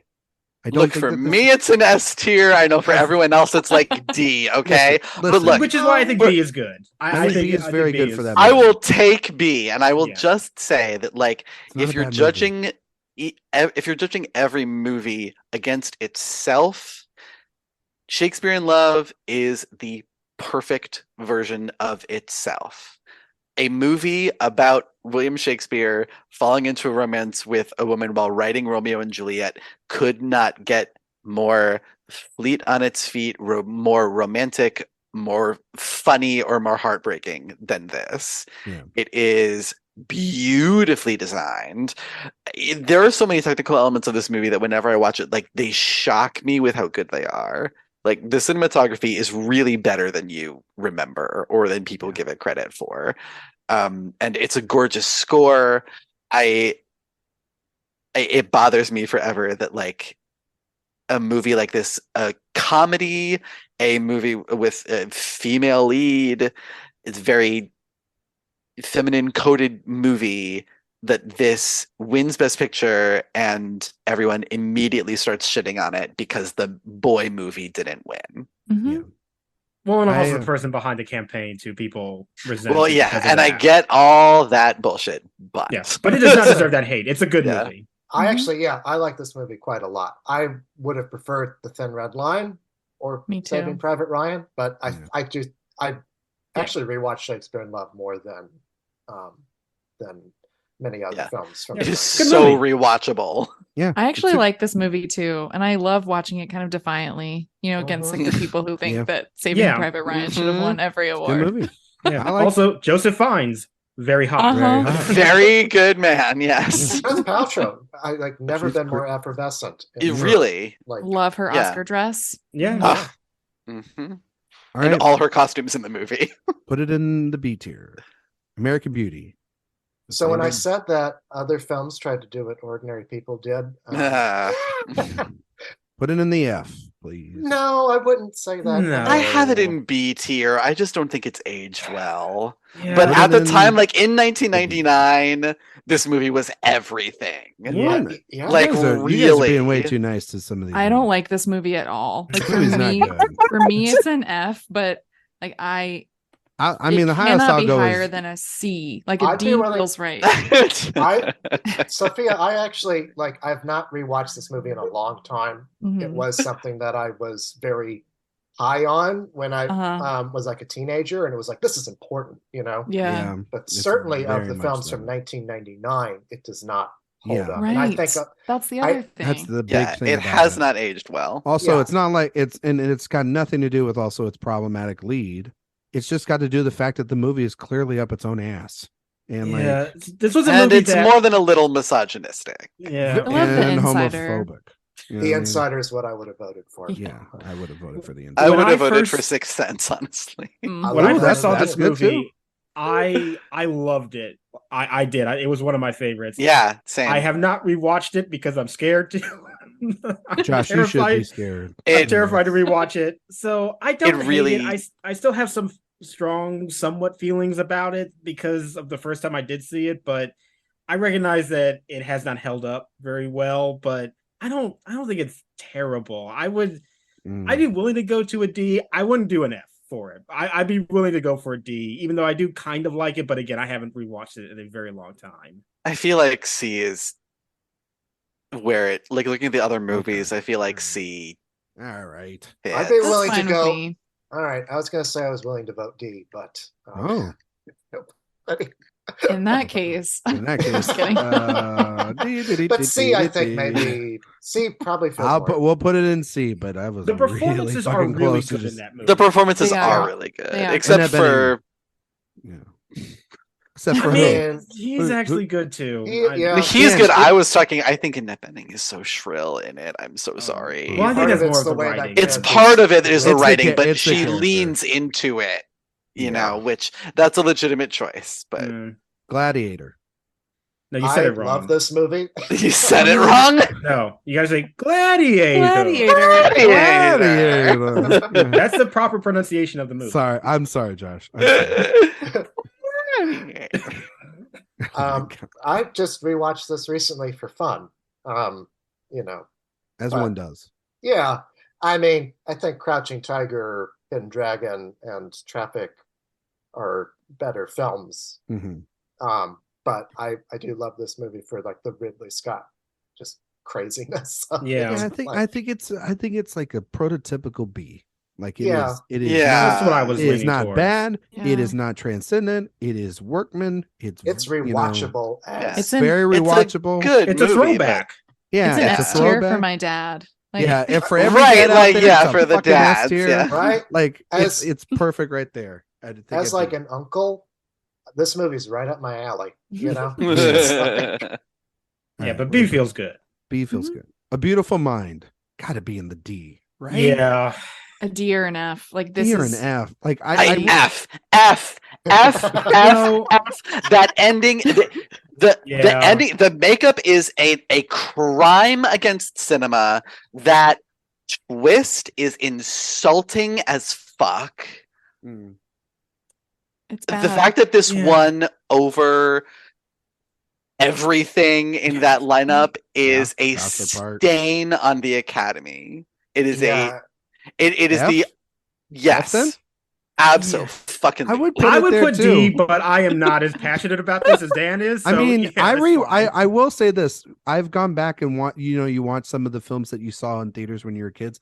I remember seeing this when I was a kid, and I was like, oh, that's like you got to go see an adult movie, right? Yeah. And then you watch this and you're like, fuck, what are they on? Like some fucking drugs? Like, what have they done to my boy? I will They massacred my boy. I will say that the score to this movie is really beautiful, and but but aside from that, I have a lot of problems with this film. But we'll put it down there. Let's go. It belongs. I don't have a Miss Daisy needs a friend, and it's John. Chicago. A. Yeah. All right, I would say B, but Yeah, it's not S, but it's close. You know what I mean? It's the best. If Bob Fosse had done it, it would have been Oh yeah. Probably. But not the director of The Little Mermaid. But this is an incredible. Still the best movie he's ever directed. He peaked by a far. Big margin. Lord of the Rings. So creative and inventive, like nothing you'd ever really seen to that point. I mean, like unless you knew what Bob Fosse, obviously, but for like a modern sensibility, I think that movie is just incredible. He's just been chasing himself for the last 20-something years. Yeah, that's true. Yeah, Lord of the Rings: The Return of the King. So for itself, I think it's a B. No. But I'm with you. But Dan, it was the as an award and it won 13 Academy Awards. As I was saying, if you'd let me finish, cultural impact. If you'd let me finish, as the win for the trilogy, it's A or S. Well, it's also the best film of its lineup. I would go A. Lost in Translation. Yeah, and like give or take. No, it's not better than Lost in Translation. I recently watched Lost in Translation. And you loved Lost in Translation doesn't have 5 endings, so that helps it. But the one it does is not really that great. It's beautiful and gets me every time. No, I agree, Zach. I agree. Lord of the Rings: The Return of the King. That's an S tier. It's fantastic. I would go A. Yeah, I'd be more inclined to say A. Honestly, like. Really? If it was Fellowship, then I'd say S. No. Because to me, it is still 1/3 of a movie. Yeah, it's not a standalone movie, and that's why it's hard for me to see. It's like say it's one of the greatest winners of all time because it's standing in for movies that aren't even in the lineup, and I just don't. Just for me, like I don't see it as. It's not as like if the bottom line is how good is the movie. For me, it's not the same quality as The Apartment or All About Eve. Better than Titanic. We put that at S tier. James Cameron would be having a word with you, my friend. James Cameron. I would like to see James Cameron's version of the Lord of the Rings trilogy. Thank you very much. It still wouldn't be made because they'd still be fucking making it right now. It'd take like. And when it finally got finished, it'd be the best goddamn movie. No, because Peter Jackson's version is truly incredible. I'm kidding. So in the same way that Josh and Zach, you were talking about The Sound of Music, that is kind of how I feel about these movies. Like they were just not as important to me growing up as some other movies. And I know that these movies were like very important to you, Ryan, and to so many people who saw them at midnight and who were obsessed with them and still watch them in theaters. And I just like, for me, they don't have that impact. So it's hard for me to put them. I'm clearly getting outvoted here. That's fine. Listen, I love those movies, but it's the third best. No, you don't. No. Yeah. I mean, saying that it's an A tier is like it's a great movie. It's still really great. Yeah. Moving it over there. I just can't rewatch it without rewatching the other two. Right. Whereas with so many of these other films, you got to make a 9-hour commitment to watch that one movie. That's fine. $1 Million Baby. Longer than 9. But yeah. $1 Million Baby. B. I love this movie personally. It gets me every time. I love this movie. I would go B. I love this movie. It's another one I feel like gets unfairly picked on. Yeah. No, the people don't know what they're talking about. This is a good ass movie. This is probably the last His last good great movie. The last no, good Letters movie from for Iwo him is Jima. Oh wait, no, Letters from Iwo Jima. That's yeah. Letters from Iwo Jima. But Letters like from Iwo this Jima is, did come after. but like truly, this is it's great. Hilary Swank, phenomenal. Is so Clint's good. very good acting here. Morgan Freeman's fantastic. I just don't think like it's quite A tier. Like no, it's not just under. Yeah. I also don't know. I don't know if I would vote for it out of that lineup. That's the other thing. No, my favorite out of that lineup is Sideways. Me too. Well, I mean, And then The Aviator. My favorite film that year is The Aviator, but I But I do think $1 Million Baby is better than people give it credit for. B's fine. No, I actually I'll would go vote B. for it that year. Probably. Yeah, B's okay. I don't. as opposed to the next film. Yeah, as opposed here to we go. that's the Paul Haggis right. masterpiece. F. Crash. Yeah, absolutely. S tier. Cultural impact. What and are I you just wanna guys make- talking about? I want to make something. I mean, Roger Ebert was thrilled that it won. Yeah, like the Chicago Film Critics, the only group to give that movie its Best Picture prize, by the Fucking way. hell. Yeah. But I want to. Thanks a lot, Josh. Yeah, I want to make something very clear. Like, yes, obviously, we do kind of take into account that this movie beat Brokeback Mountain, and honestly, like every other movie in that lineup is better than Crash. But Crash as a movie is also terrible. It has such terrible politics, such terrible messaging about what it wants to say about racism that a movie on its own, it is just atrocious and doesn't deserve to be seen by anybody. So that alone means that it should be in the F tier. But then you compare it to all the other great movies, not just Brokeback Mountain. Like, I really love every other movie in that Best Picture lineup, and they're all exceptionally better than Crash. It's an awful, awful movie. One of the worst Best Picture winners, and is definitely one of those movies that has tarnished the legacy of the Oscars themselves. I mean, this was. This was a pretty seismic statement by Hollywood at the time. Really, beyond just the campaigning, it was the same thing that happened a couple of years ago with The Power of the Dog, which is very homophobic, targeted attacks in the press, mixed with this barrage of DVDs at the time and targeting specifically the actors branch in order to win this. I mean, it is such a large stain. It's a horrible movie. I tried to watch it in its completion many times over the years, and I think since I saw it when it came out, and it truly just a giant piece of shit. And I wouldn't even personally give Brokeback Mountain the Best Picture win out of that lineup. Like, I love Brokeback Mountain. It was my number 2 in that lineup. I think Good Night and Good Luck is a masterpiece, and Munich is great too. And Munich is Munich. Wonderful. Capote. And Capote is very, very All good four too. of those movies are like They're in my top. so much better. And yeah, it was a big statement at the time. And it very much reminds me of why a movie like Get Out is so fucking on the nose about white people in power, because that is giving something like Crash Best Picture and thinking they solved diversity, they solved racism, is exactly why lines like "I would have voted for Obama for a third term" resonate so fucking loud.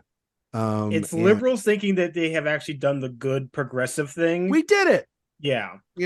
And then they drink champagne into the night, and it's written by Paul fucking Haggis of all people. The message of Crash is that everybody's kind of racist, so it doesn't really matter that you are, because if you're racist and I'm racist, then we're all giant pieces of shit. If everybody's a little world. racist, then nobody's really racist. That's the message of Crash. It's to make liberals feel good about their kind of own insecurities and their prejudices.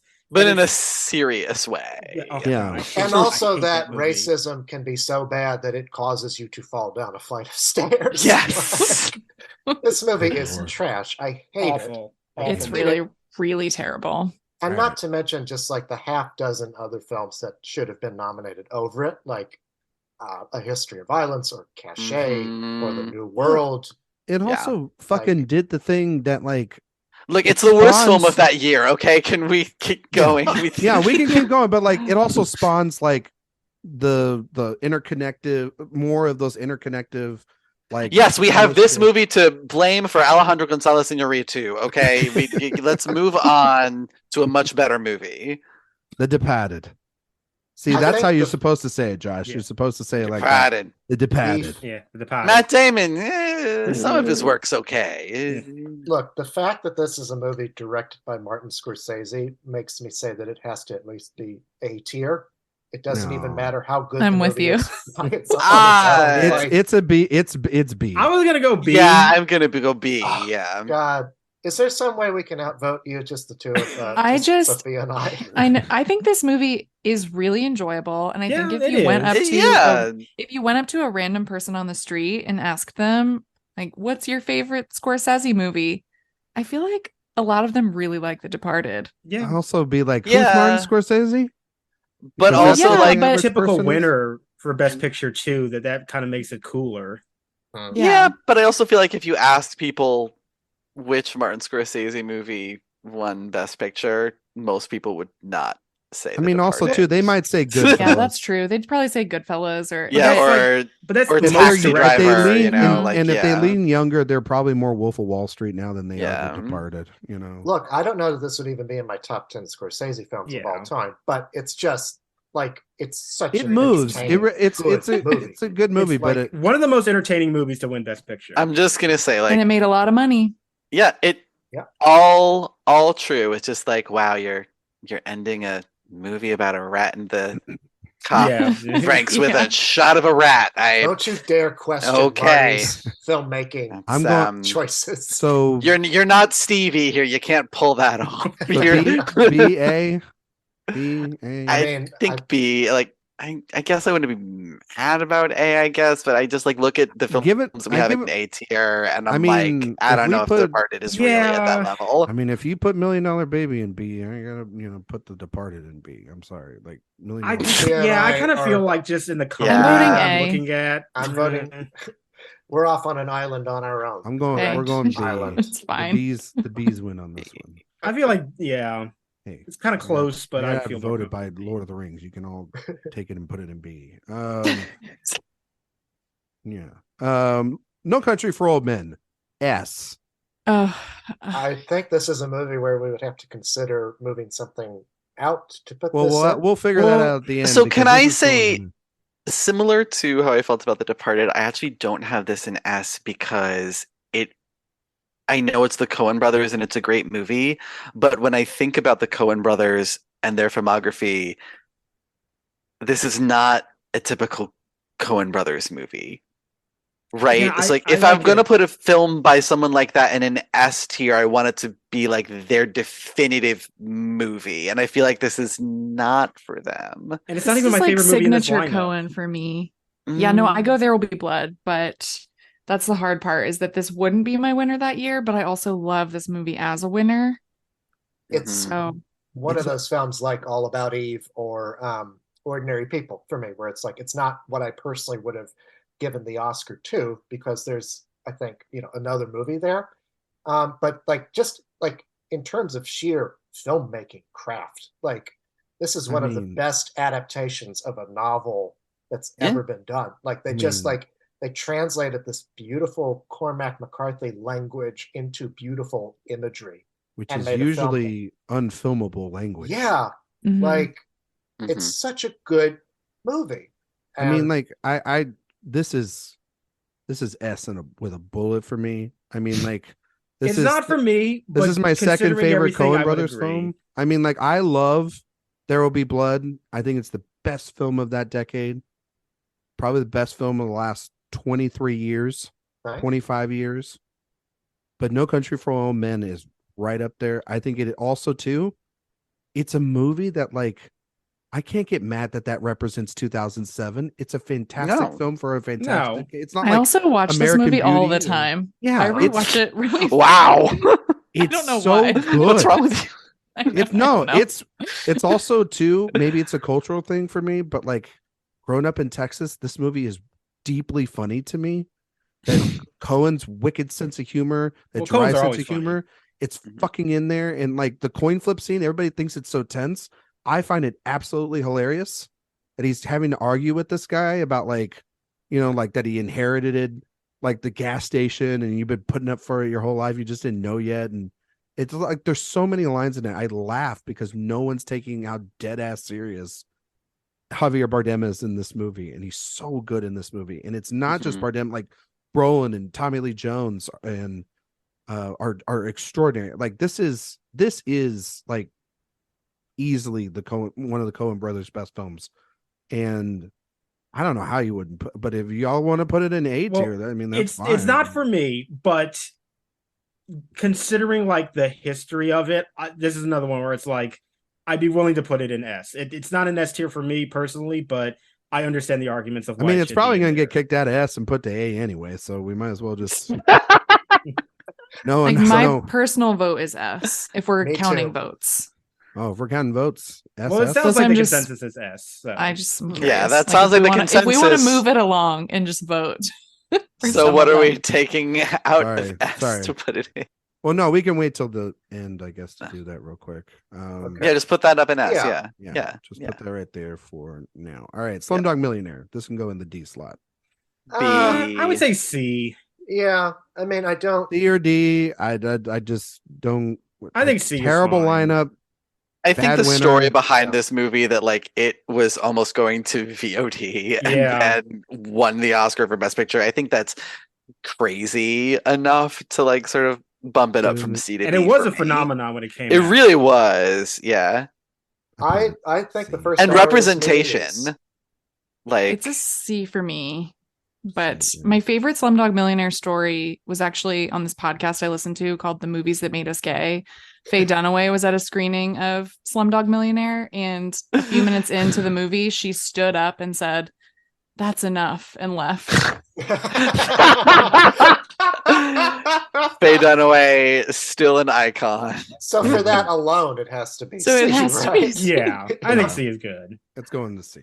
All right. Yeah. All right. The Hurt Locker. I think this goes in A, honestly. I think B. Yeah, I have in B. I've never been like that big on the Hurt Locker. Same. Like it's fine, but I've never given all the 9/11 movies that fucking came out over that decade. This movie is the definitive film about. I mean, it's better than those. But like that doesn't mean that it's a great. And it is a great movie. Yeah, it is good. It's a really good movie. Yeah. I would have gone with Inglourious Bastards that year. Yeah, I'm surprised not everybody's not saying Avatar. I was gonna say, aren't you glad we're not discussing Avatar? I'm so excited because then Dan would be throwing, well, it has to get into the S tier, and I'd be like, fucking jump off a bridge, Ryan. You know what I mean? That one I would not push to put in S because I know better. Sorry. Look, I'm a huge Catherine Bigelow fan. I think that of her like filmography, this would be sort of. I'd put it below like Zero Dark 30, Point Break, Strange Days, maybe even Near Dark and Blue Steel. But you know, I think like it's a fantastic movie. I think the problem that I have with The Hurt Locker is that because it's episodic, it starts to sag a little bit in the third act, and then it revives itself in that harrowing scene where he's trying to get the suicide vest off the guy. Like it's incredible. I thought you were going to say when he's trying to decide what cereal to buy, because that was the true harrowing moment of that. Honestly, that was right out of my nightmares. Honestly, I can't decide. That's me every week. Like Apple Jacks or Captain Crunch. So I guess B tier for it. B tier. I think B. A. If we were talking about best director, I would put it in A or S. But that makes sense. Right. Yeah, The King's Speech. B. I am solid B for this one. Yeah, I'm a B.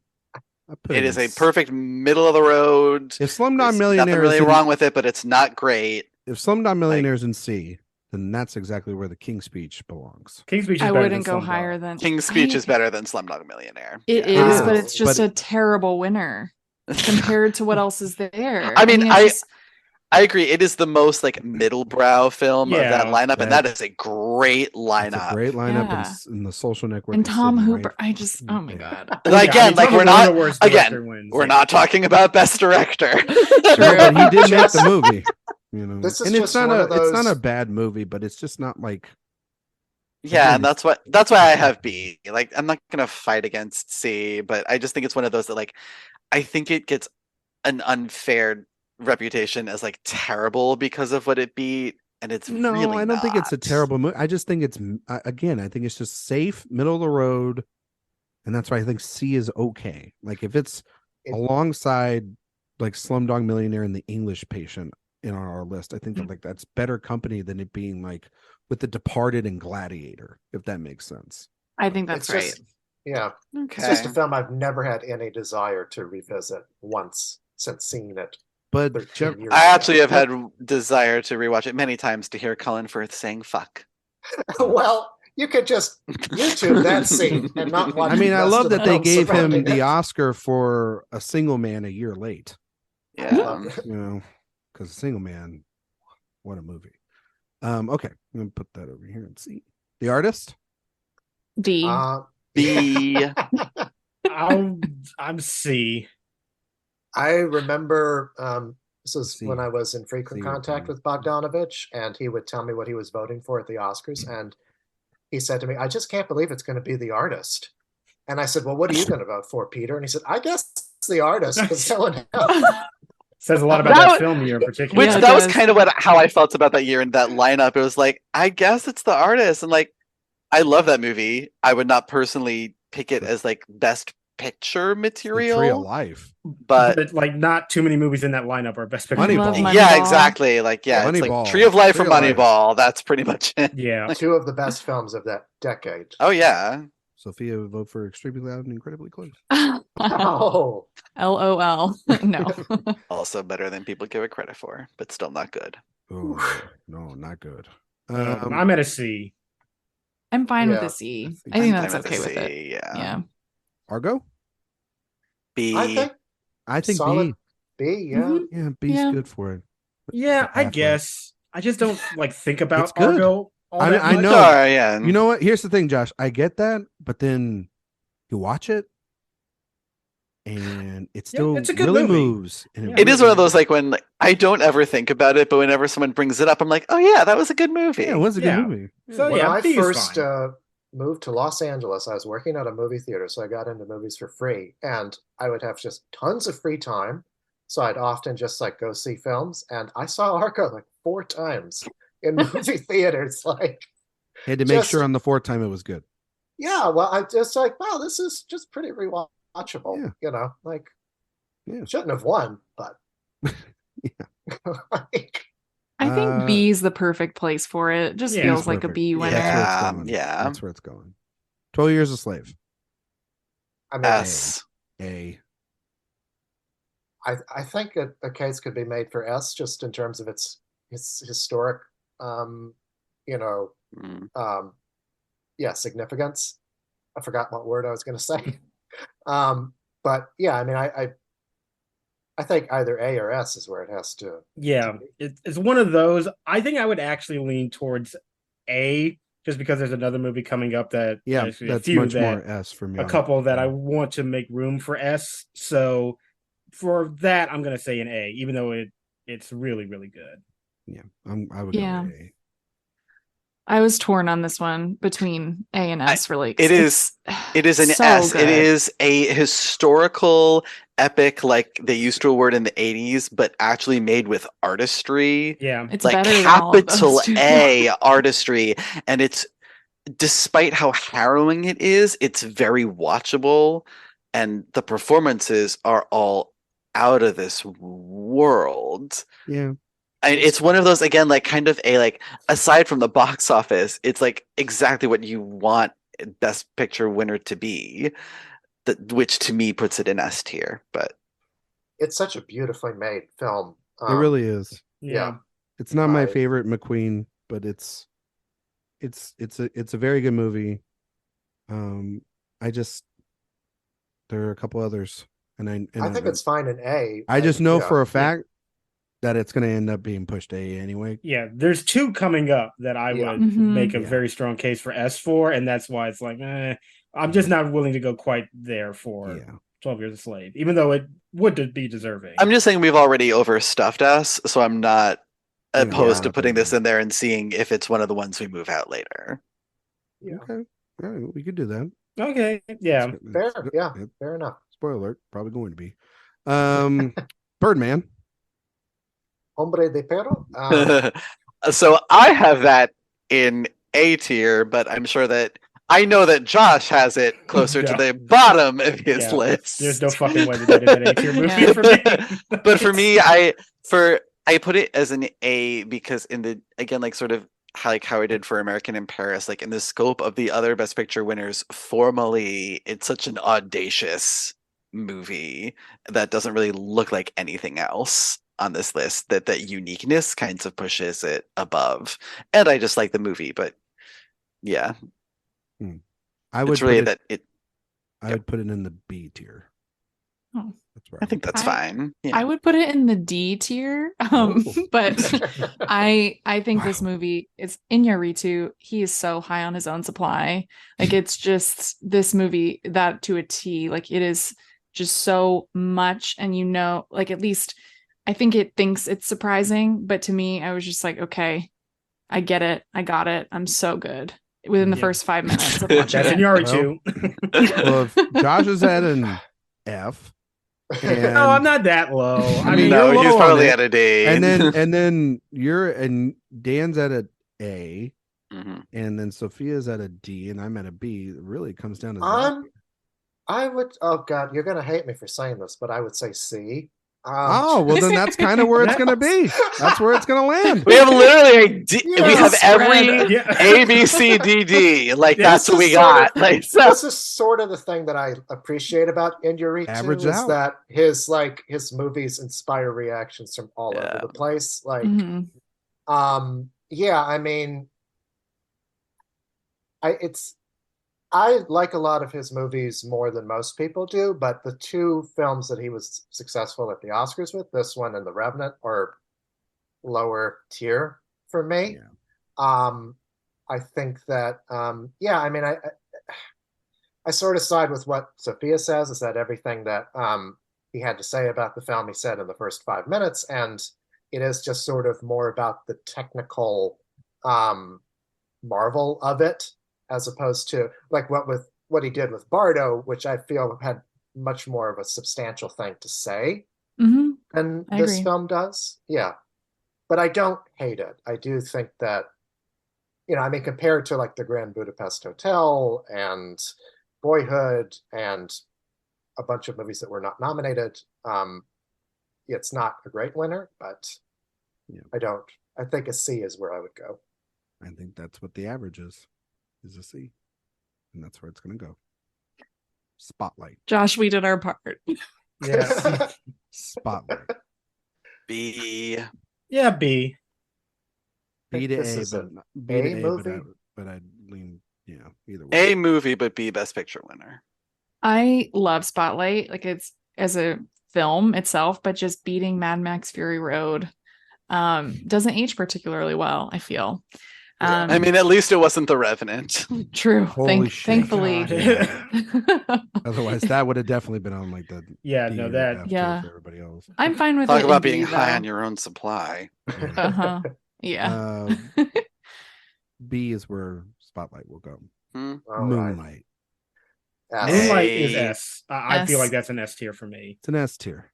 I've had few experiences watching a movie for the first time that were as profound as the first time I watched Moonlight, and a few experiences of seeing a film win Best Picture that were as profound as that. Even with all speaking of Faye Dunaway, like really, like truly for just like that moment of the win, it should be S alone. Like, but even regardless of the movie, like even with all of that Michigas, the sight of seeing Barry Jenkins give an acceptance speech for that film just kept me going throughout the years.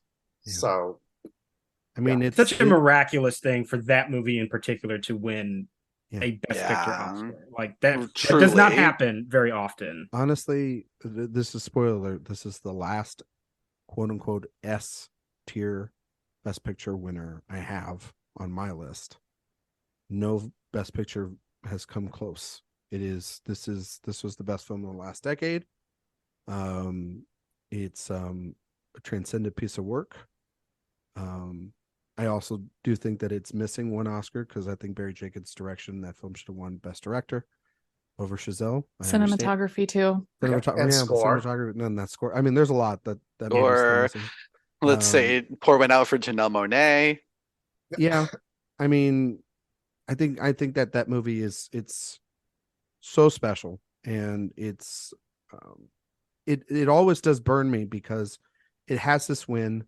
It has that moment. I understand it's a big Oscar moment. They get to sell that and everything, but I would have loved to just live in a world where it was a normal win. Yeah. And it would just to see it would have been a big moment just on its own. Yeah. Yeah. It wouldn't have got shadowed by days and weeks of jokes and all these different things left and right. It's like its legacy is that of one of the most unique Best Picture winners of all time. And it's also a truly beautiful movie by one of our great filmmakers currently working right now. And I don't like, if we're going to talk about movies that get kicked out, this is not going to be one of those. No. Like this is, and so yeah, I'm putting it in S. The Shape of Water. I have that in A, but I know I love that better than like everybody. So you can go and I have it in C. I have it in C. I would go B, actually.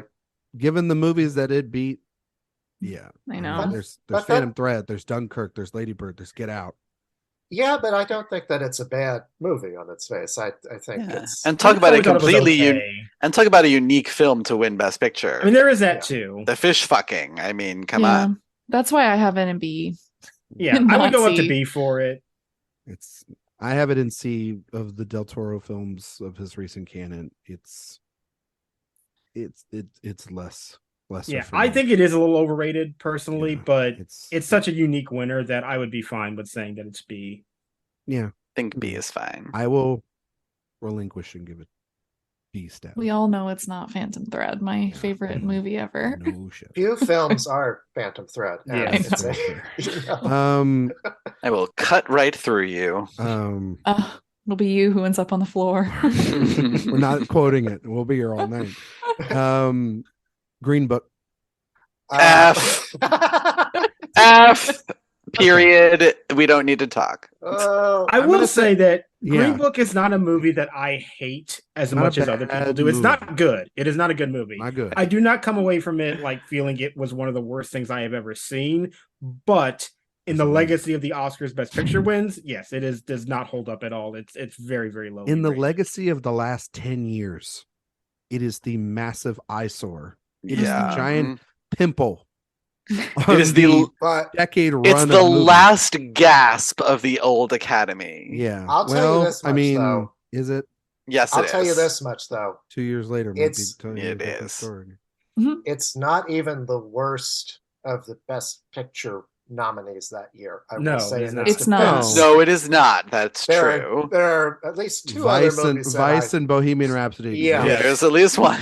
But right behind it, right in front of it. I mean, I would put it at D. Like, it's really terrible. Yeah. I don't like it at all. But I think as a winner, it's a bad winner. It is a bad winner. But as a film, it's fine. Fine. Yeah. You know what I mean? And so I think it's not Crash. It's not Crash. I don't hate it as much. It's not Crash, but I still think it's like bottom tier for Best Picture winners, especially given for sure.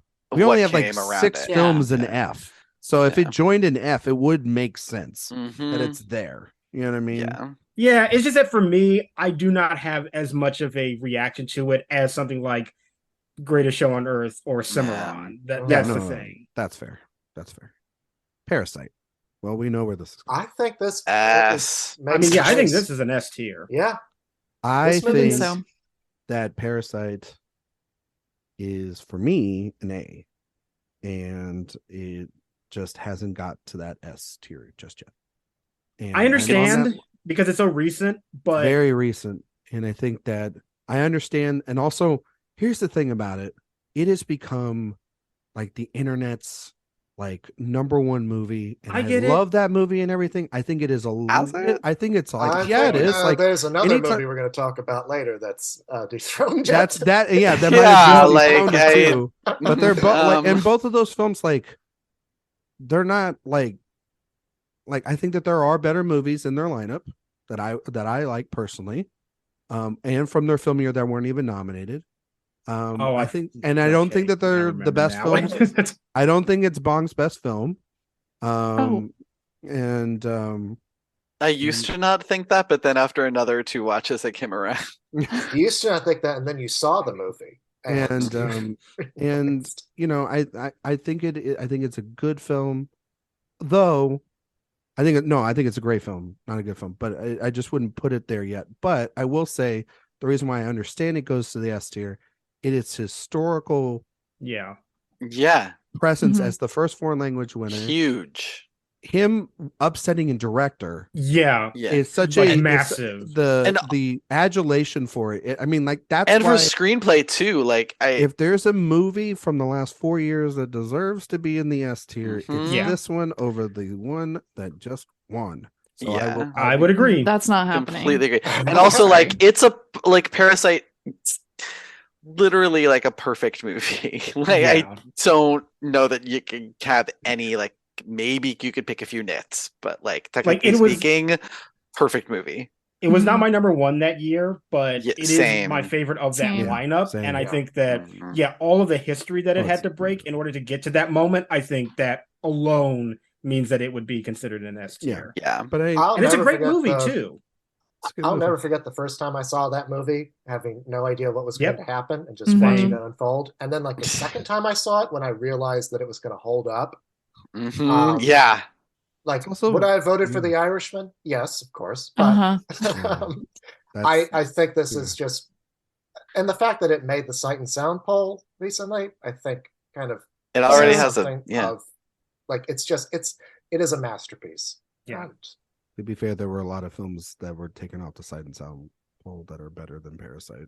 Well, I agree with you, Ryan. On that's a great. That's a different conversation. Yeah, but I do think, it doesn't tarnish Parasite. It's also that list was in the history of Best Picture winners. I think you have to consider this to be one of the absolute best. Also, just quickly, this introduced so many people in the world to Korean cinema. Yeah, that's so important. I think. Yeah. And just for Jane Fonda's right. Thank you, Jane. Parasite. Yeah. And it was actually the last time we were all very happy for it. Exactly. It's truly that was the last time the world was happy, because then COVID. And we got fucked. All right. So it's in the S tier. Nomadland. I would say this is in the A tier. I would personally say it is. I don't think that is the sentiment for most people, though. Yeah, I think in the terms of looking at all Best Picture winners, I do think it's a good movie, but I think in the terms of Best Picture winners, it's a B for me. I think it's an A. I think it perfectly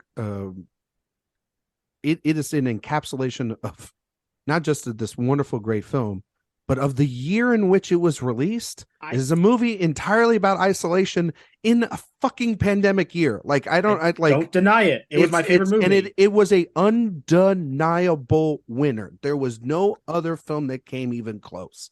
It was the movie that literally won every damn Best Picture award. It was dominant. Is beyond the way. But wasn't dominant because everyone genuinely loved that movie and thought it was the best of the year, or was it dominant because everyone was like, well, I guess it's this. You can make that same argument then for 12 Years a Slave. Then was 12 Years a Slave really dominant because it was the best film, or were they bullied into voting for it? Really, I mean, if you talk to a lot, no, I'm not saying that people were bullied into voting for Nomadland. It was, but the general consensus about that. the general consensus around that year was that no one really cared for most of the films that were up for Best Picture. I think that's what. But that would have broke apart, and there's something else would have emerged or something. We've seen this, Dan. Well, not when you have momentum like that, though. Like the last I agree. Like when that momentum happened for that movie, like it swept it along. Agreed. And again, like I personally think it's a better movie than the tier that I'm putting it in. Yeah. But if I'm looking at all the other Best Picture winners and what they mean in cultural impact and blah, blah, blah. Yeah, for cinephiles, A tier. For general public, which is what AMPAS and the Oscars are really sort of for, like, it's B. As the resident cinephile on the podcast. The only cinephile on the podcast. The only one. Okay. As I take a sip of my wine, I'll be perfectly honest. I've only seen Nomadland one time, and I haven't watched it since that first time. The only one of this lineup I've seen multiple times is actually Mank. Yeah. And me too. Well, yeah. I mean, yeah. And I would also personally have picked Minari too over. I mean, either Mank or Minari over Nomadland. I don't know. It's hard. I cannot really judge this accurately, I don't think, because 2020 was such a horrible year. Yeah. And like every viewing experience got messed up. Yeah, and it's not like we could know what of that lineup what everyone else was watching. Because if you went off of film Twitter, their favorite film wasn't fucking Nomadland. It was Promising Young Woman. Then then you were having all these people say, well, it's going to be Chicago 7, or it's going to be Mank, or Judas and the Black Messiah is coming in at the last second, or maybe it'll be Minari. It was Nomadland the entire time. And we all know it should have been Tenet, but yes, correct. Well, I mean, we all know it should have been The Father, but I mean, well, yeah, I mean, you know what, Dan? I always say this: give it a couple weeks. Like if it would have had the Coda delay or the Everything Everywhere All at Once delay, it might have pulled it off because they were pulling off. And I've got to say, like, I would have voted for it last year, but had The Father won and The Son was his next film, like, I would have been the first person, like, we need to get that Oscar back from him. We can't have this happen. I'll concede and put it in B. It's just hard with these recent ones. And you know what? In honesty, with these more recent ones, I tend to grade them lower. But of these last three, Nomadland is the higher one for me. But I get it. I would probably agree with you there, Ryan. I put it in the B. And I love Nomadland. It was my favorite movie of that year. But I do think collectively, it just doesn't feel like it's quite in the A level that I would put it in. I would have just like it is for a lot of other people. I would also just like to put one of the films directed by a woman in the A tier because we put both of them in the B tier. But well, give it some time. Maybe Nomadland will be looked at because I know we're not. I'm sorry, one of the three. Because I know the next one's not going. I was gonna say, like, you don't know. Maybe the next one could end up in A tier. But I'm on this podcast. You don't know. Yeah, Sophia's here. That's not happening. I'm here. That's not happening. I'll tell you, I had a sad moment where I was like, well, Power of the Dog is coming up this next year. So it just... God damn it, Zach. I know. That's what... Coda. I feel like a bully for saying this, that I don't really like this movie. I think as a film, again, it's the Green Book thing. Fine film as a Best Picture winner is... It's a little ridiculous. It's ridiculous. It's a little ridiculous. And I think that Best Picture winner. I think it belongs not where I believe it belongs right next to Green Book in the D category. I will push against that 1,000%. Yeah, like I would not go to D. It is a much better film than Green Book. It is not nearly as condescending to its audience as Green Book is. It is not nearly as trying to make itself into something important as Green Book is. It got turned into something important by the culture and by it winning Best Picture. But I think when they're making a movie, they just wanted to make this movie because they believed in this story. I can feel the passion behind that story. Green Book is something that was made to burnish the reputation of a white guy next to a famous black guy. Like, I mean, that's, I don't know. Yeah, I feel like it needs to be at least a step above the look, I'll abstain from voting on this because for me, this movie is a total A tier all the way. I think it is one of the most effective tearjerkers I've seen in recent memory. I think that the performances are all quite lovely, and I think the strides that it made for representation on film, even if they have unfortunately not really like taken hold the way I would have liked, I think it's still important. I mean, they are important, but it's also, they have to happen. Sure. But also, I don't think there's been enough time to really show. There hasn't been, so that's a fair point. It's C for me. I just think I think when we want to put it in C, I think that's fine.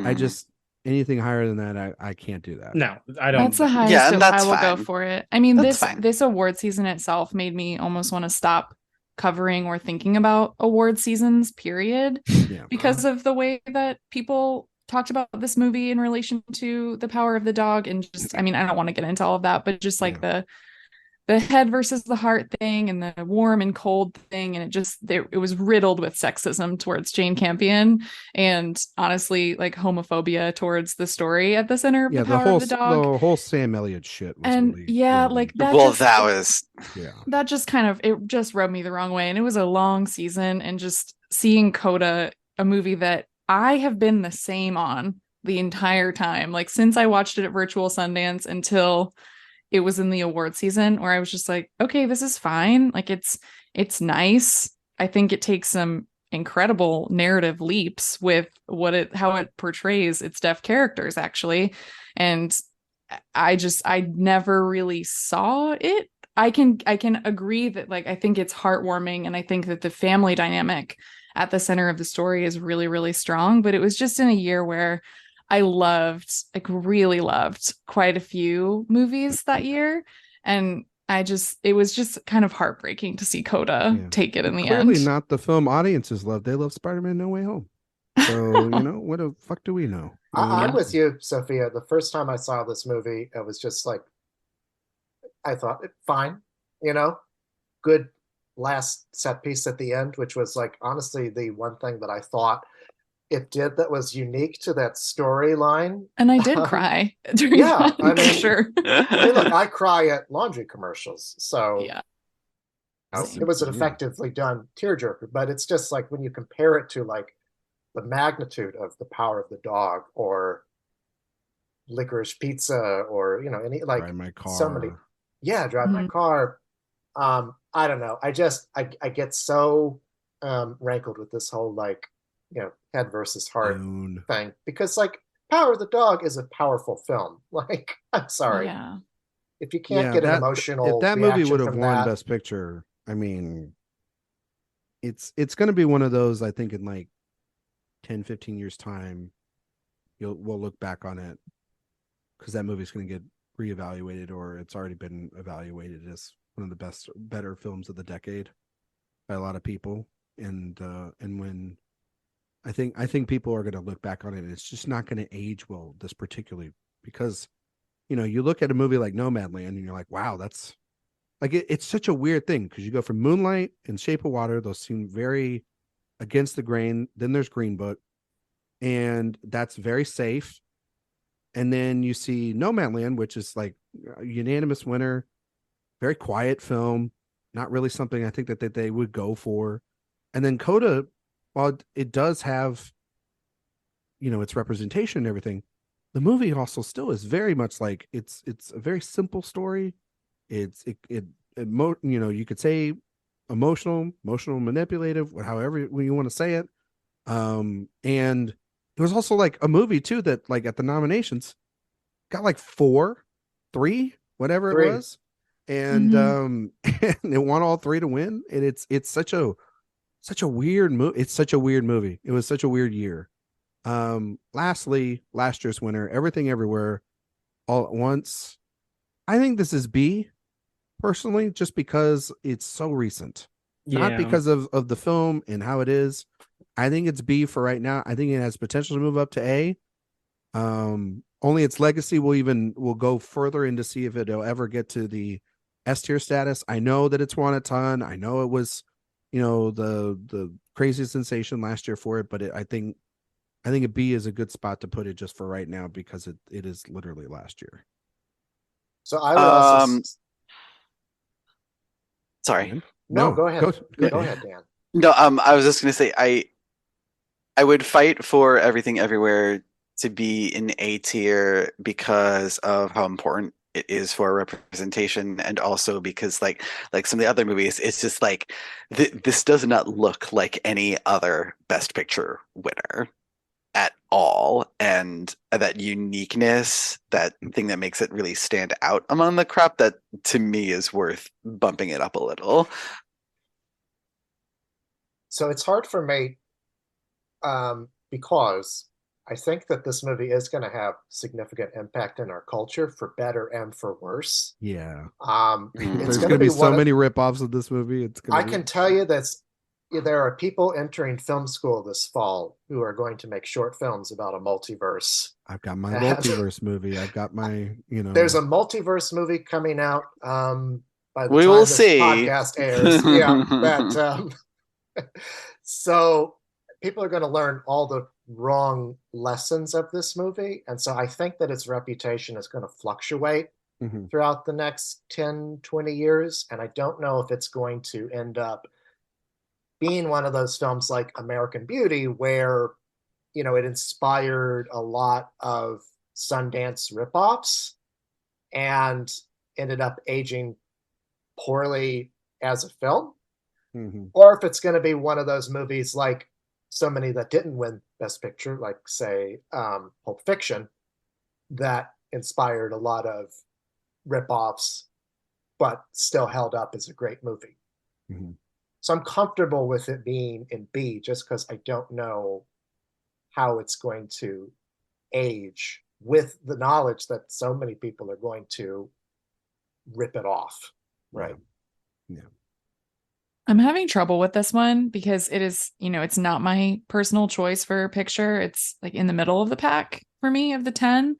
But I do think where I'm stuck is just that, yes, it's recent, but it was also like the movie of the year, not in terms of box office, but I think like when you think about the big movies of last year, you think about Avatar: The Way of Water, Top Gun: Maverick, and Everything Everywhere All at Once. And just the way that this movie like took the year by storm and how everyone doubted it all year and it just kept winning.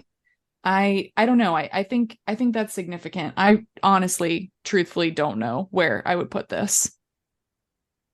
My gut reaction was honestly A tier, just because, yes, it is recent, but it is such a unique movie to win and to dominate the way that it did. That feels like kind of a once in a lifetime thing to be witnessing. I will put it in the A tier. I think that's a little high for it, just because it's literally been it for 3 freaking months. Best Picture winner, but also that there are some other movies here that have been here way longer and are better. But that if we don't, Film Twitter is going to come after us. Well, they're already going to be mad at me for Annie Hall and Unforgiven. So I don't know, right? I don't give a shit about those people. All right. So we have 2, 4, 6, 8, 10, 12, 14, 16, 18, Can you share 19 your screen again? Yes. Sorry. Yeah. Okay, calm down, Mom. I got you. For our listeners, Sophia yelling that I don't have the screen. We have 19 films in the S tier. Those are gotta move 4 down. Yeah, move 4 down. Those are Rebecca, Casablanca, The Best Years of Our Lives, All About Eve, The Apartment, Lawrence of Arabia, Godfather 1 and 2, Annie Hall, Ordinary People, Amadeus, Silence of the Lambs, Unforgiven, Schindler's List, Titanic, No Country for Old Men, 12 Years a Slave, Moonlight, and Parasite. Conversely, we could move one more up and make it a solid 20. You know what? I think we'll just do that. I think I'm going to just break my rules. Yep. We got it to 19. It'll be much simpler to do that. Put up All Quiet. Okay, that's Dan's vote. I have to think about this for a minute. Okay. I do too. But I feel like either All Quiet or Cuckoo's Nest, honestly. I was kind of leaning there too. Cuckoo's Nest is good. I think Lord of the Rings, obviously. I mean, no, I'm not doing Lord of the Rings. I know you're not. I know you guys aren't. West Side Story. Ryan has never more longed for the presence of Matt Nagley on a podcast than to get Lord of the Rings: The Return of the King into S tier Best Picture winner territory. I think he's going to hear this, and you guys don't put it in there. I think you guys are fired. You're going to need this outlet more than I happen to know for a fact that he doesn't listen to this podcast. That's fair. It's same ways. I might throw my vote to Cuckoo's Nest, just because it did win the top 5. And I mean, personally, I watched. I mean, so did It Happened One Night. So, I know that's hard. That's why I stayed clear of that. Like French Connection's great, Midnight Cowboy's great. I mean, On the Waterfront, you could probably make a case for that as well, just because it won so many Oscars and did so much to change the course of movie acting. Even if there are parts of the film that might have dated a little bit. Yeah. You know what? I would say let's just go back to our first decision, which was All Quiet. Sure. Mm-hmm. I think it'd be good to have a movie from the 1930s. Yeah, one of the first ones. Yeah, I was gonna say I was leaning on Cuckoo's Nest, to be fair, but I kind of was too, Ryan. Not to. Well, but All Quiet. It's just it's a big 5 winner. But also, but I do like the. But we got ordinary people in there. I think we can be fine. That's all I really wanted. I mean, I got No Country for Old Men in here, which I was like getting a bunch of like. I mean, I could kick Titanic out. We can put All Quiet and no, you can't. And make this a perfect list. No, you can't. Sorry, you can't put Titanic out. Nope. Sorry. I really thought I was gonna have to fight tooth and nail for Annie. So I'm right. I'm happy about that too. Our S tier is actually going to be 20, and it's All Quiet on the Western Front, Rebecca, Casablanca, The Best Years of Our Lives, All About Eve, The Apartment, Lawrence of Arabia, Godfather 1 and 2, Annie Hall, Ordinary People, Amadeus, Silence of the Lambs, Unforgiven, Schindler's List, Titanic, No Country for Old Men, 12 Years a Slave, Moonlight, and Parasite. I guess I should read off the other tiers, right? Real quick. A tier is It Happened One Night, Gone with the Wind, On the Waterfront, Bridge on the River Kwai, West Side Story, Sound of Music in the Heat of the Night, Midnight Cowboy, French Connection, One Flew Over the Cuckoo's Nest, Rocky, Terms of Endearment, The Last Emperor, Chicago, Lord of the Rings, Return of the King, and Everything Everywhere All at Once. Sophia, why don't you read the B tier? Okay, so for the B tier, we have Wings, Mutiny on the Bounty, How Green Was My Valley, Mrs. Miniver, The Lost Weekend, All the Kingsmen. You made it harder for me to see what this is. All the Kings. That's American in Paris. Sorry, my vision is so bad. An American in Paris. What is that next one? From Here to Eternity. Here to Eternity. Marty, Ben-Hur. The Sting. The Deer Hunter, Shakespeare in Love, Gladiator, $1 Million Baby, The Departed, The Hurt Locker, Argo, Spotlight, The Shape of Water, and Nomadland. Dan, you want to read the C tier? C tier, we have Grand Hotel, The Not So Great Ziegfeld, Gentleman's Agreement, Hamlet, Gigi, Tom Jones! ! My Fair Lady, A Man for All Seasons, Oliver! ! Patton! No! Kramer versus Kramer, Out of Africa, Platoon, Rain Man, Dances with Wolves, The English Patient, American Beauty, Slumdog Millionaire, The King's Speech, The Artist, Birdman, and Coda. Zach, the D tier. All right, it's the Broadway Melody, Cavalcade, The Life of Emile Zola, You Can't Take It With You, Going My Way, Chariots of Fire, Gandhi, Forrest Gump, Braveheart, and Green Book. Last but not least, saving it for Josh Parham, the F tier. Yes, the cream of the crop here is Cimarron, The Greatest Show on Earth, Around the World in 80 Days, Driving Miss Daisy, A Beautiful Mind, and Crash. All right. That's it. It's a long exercise.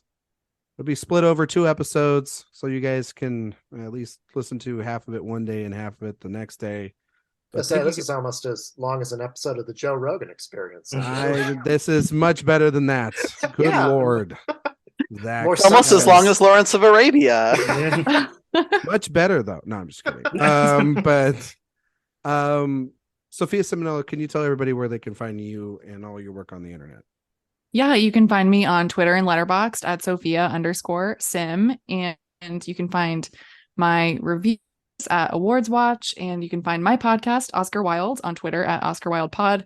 We release episodes every Friday, and we have our first round of Oscar predictions coming out this Friday. And you can bet I talked all about Killers of the Flower Moon, a movie I haven't seen yet. Dan Bayer, same thing. You can find me on Twitter at Dance and Dan on Film, on Letterboxd, and post at Dance and Dan. Zach Laws. You can find me on Twitter, Instagram, Letterboxd at Zach Laws, and you can find my work at AwardsWatch. Josh Parham. You can find me on Twitter and Letterboxd at JR Parham, and my work is over on Next Best Picture and AwardsWatch. And you can find me on Letterboxd, Instagram, Twitter, mostly at Ryan McQuade 77. And you can find all my work here at AwardsWatch, playlists, and a bunch of other places. Next week, we will be talking about the latest film from Pixar and Elemental. And we'll also be previewing a little bit of, like Sophia was saying, the upcoming Oscar season. It's upon us. We're about halfway there, so we might as well start looking at it. Let us know if you like this episode, or episodes rather, and then also sign up for the newsletter, and you can get all of the episodes and all these reviews and interviews that everybody's doing here, all of our coverage of all the various award seasons, and you can go and sign up for that at awardswatch.com. Thank you guys so much for listening, and we'll see you all next time.